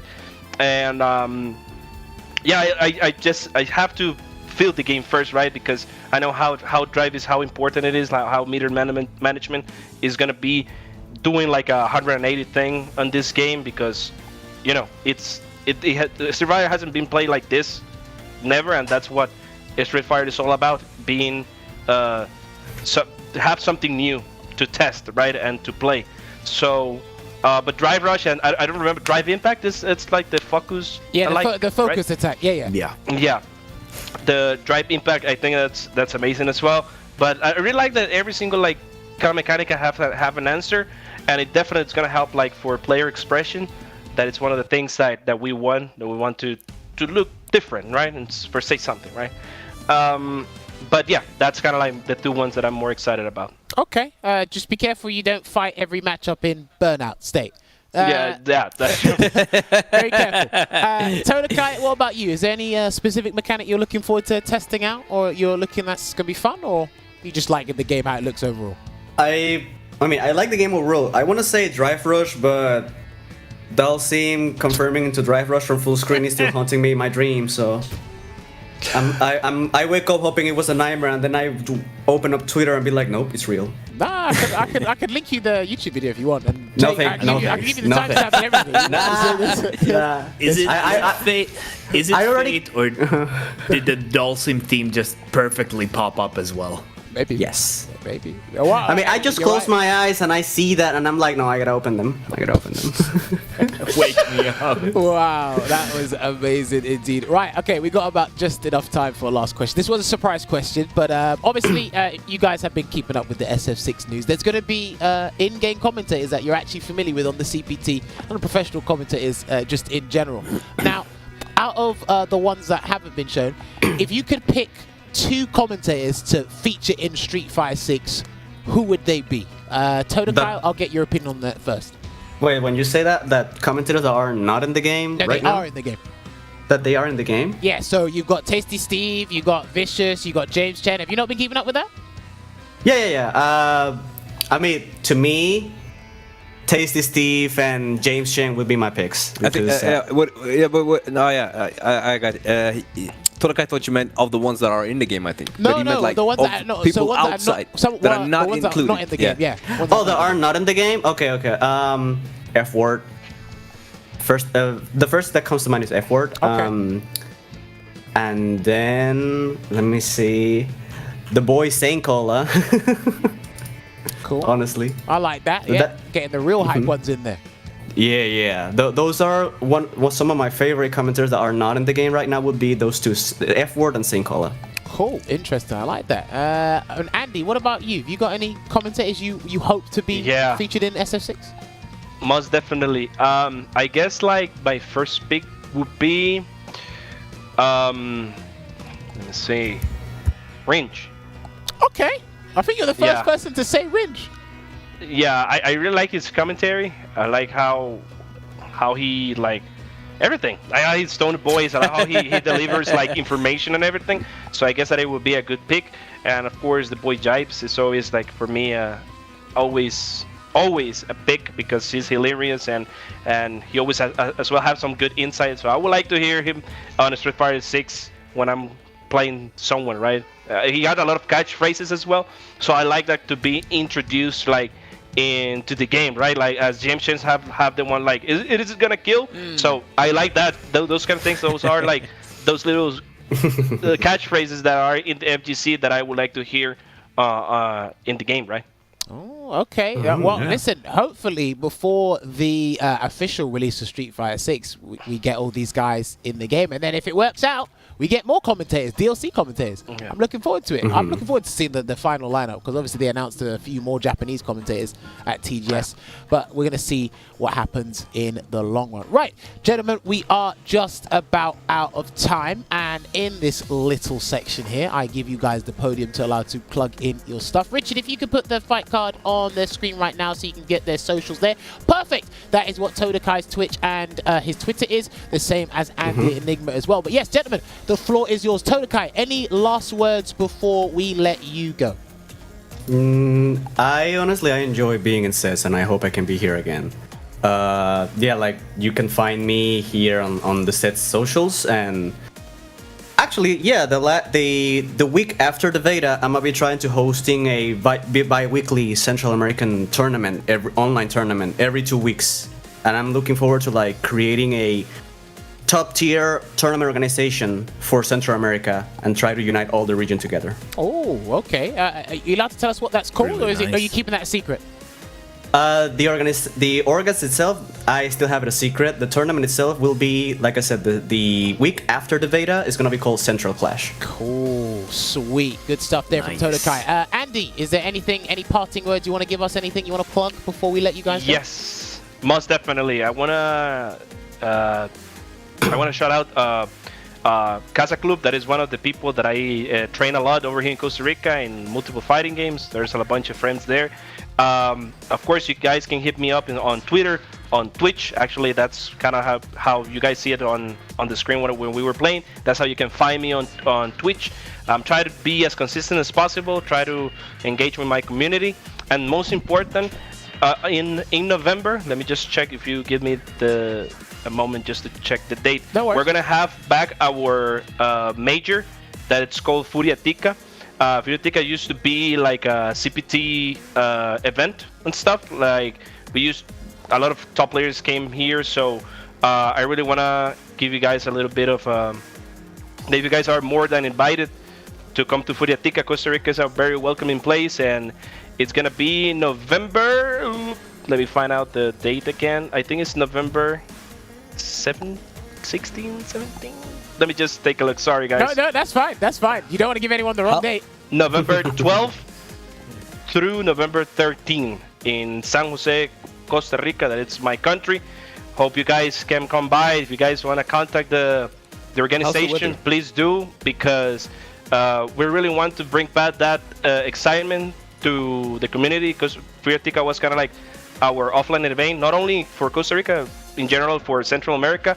So I really want to have people to come over here and experience, because I want people to get better, not only me, not only like the regular players, everyone. I want to experience a good event as well.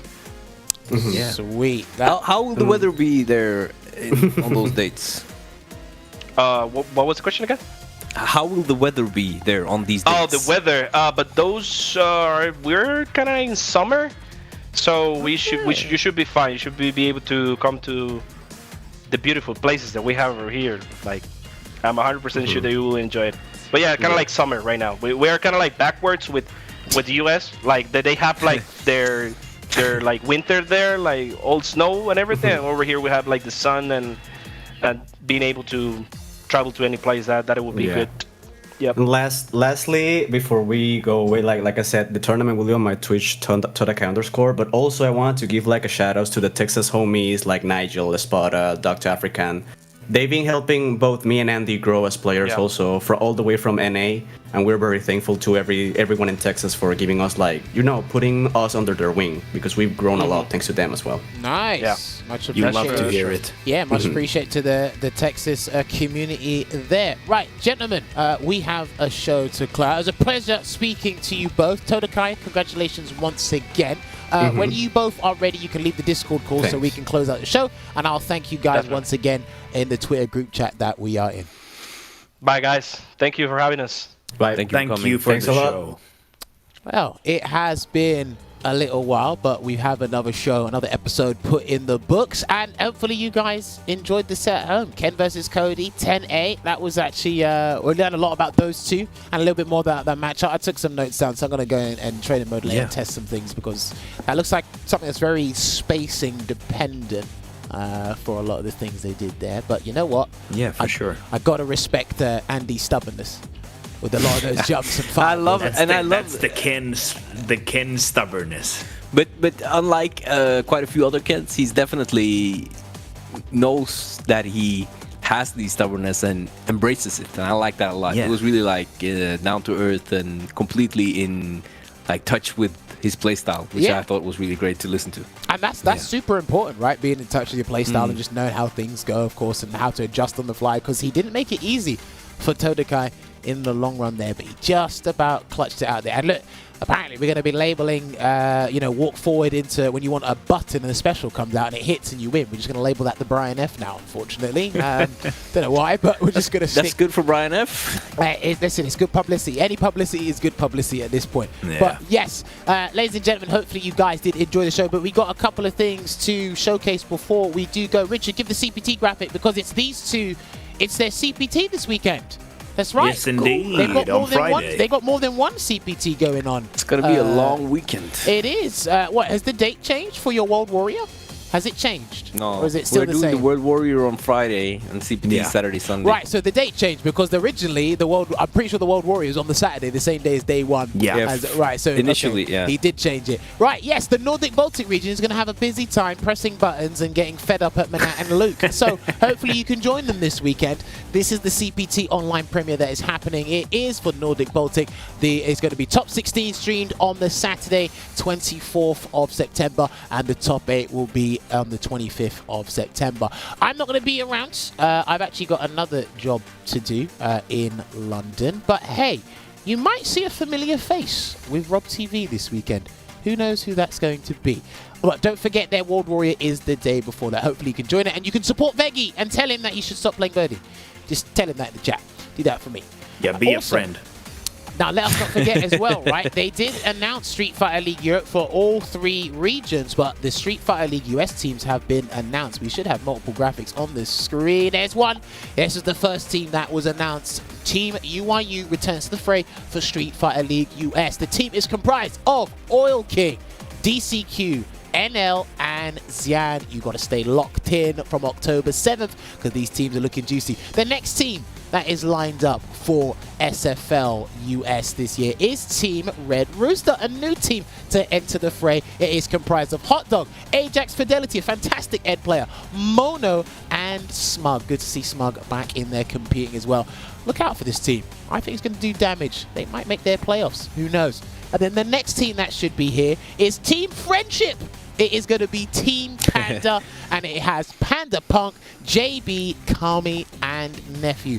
Believe me, you know this. This goes with work. This goes with your relationship. This just goes in general. Communication goes a long way. Communication is very good in team-based environments. Watch out for Team Panda. The fourth team that was announced for SFL US was Team NASA X Bandits. I tell you what. It's one of my picks. I hope it's one of yours as well. Big Bird, Angry Bird, Mena, and Kaba are on the same team. Need I say any more? These guys might take the title. Who knows? The fifth team that was announced, it was Team CLG. This is a very powerful team. It's got Chris CCH, Filipino man, Just a Kid, top 8 place at EVO, Capcom Cup qualified, and he's going to be joined with Samurai as well, who's qualified for the Capcom Cup as well. Brian F was supposed to be on this team, but he did say why he couldn't be on the team, but it is still a formidable force in general. Please, For sure. This team could be a surpriser. It could make the playoffs. We will find out from October 7th and the weeks coming by. And then the last team to feature in Street Fighter League US. Boy, what a team. Wow. Shine, Postman Idol, Gamerby, and Knuckledoo returning to the fight, competing Incredible. at the highest level. Who knows, you know? He might be rusty, but tell you what, form is temporary, class is permanent. This team could do a lot of damage, especially with the characters Gamerby's got under his belt. And Idom, You love to see it. almost win an EVO? Yo, this is crazy. Those are all 6 teams announced for Street Fighter League US. Like we said, it will be airing from October 7th. Street Fighter League Japan is already happening. There's still to be, I don't think there has been. I need to double check Twitter. I don't think there actually has been any announcements other than the fact that Street Fighter League EU is actually happening. So, just keep an eye out for Capcom fighters and all things competitive Street Fighter. Right, ladies and gentlemen, it's been a little while. We got to love you and leave you because we got something important to discuss. We might not be on the air next week because, as I said before we closed out this entire thing for our 6-week hiatus, the team has actually been very busy and we're going through a transitional period. Bear with us. Make sure you follow myself, Olvaha, and Veggey on our Twitter accounts as well as Capcom Fighter to keep up to date with what happens with sets. And we will see you for... and apparently there's one more thing. He's going to tell me what it is. Yes, it is. That is correct. Look at this guy. He done his job for a change and he stopped me. He said, this is what's going to happen. If you haven't signed up for the closed beta, you have to make an account. Your account's got to be accepted or something. I can't remember the process. Get the process sorted if you want to play Street Fighter 6 early. Do this. It's happening from October 7th. If you want a chance. So it's Yes, happening the day indeed. that Street Fighter League US actually airs to October 10th. And it's actually going to be on Steam as well. Not just PlayStation 5, which the price of those raised. Not just on Xbox Series X or S. It's going to be on Steam. So if you've got a PC, I hope your PC doesn't blow up. That's all I can tell you. I hope your PC is compatible with the specs needed to run SF6. But Yes, get signed indeed. up for that closed beta indeed. Right, now... we'll love you and leave you, and we'll see you for another episode of Sets. Until then, take care and keep playing some Street Fighter. See you soon. Mayoracle.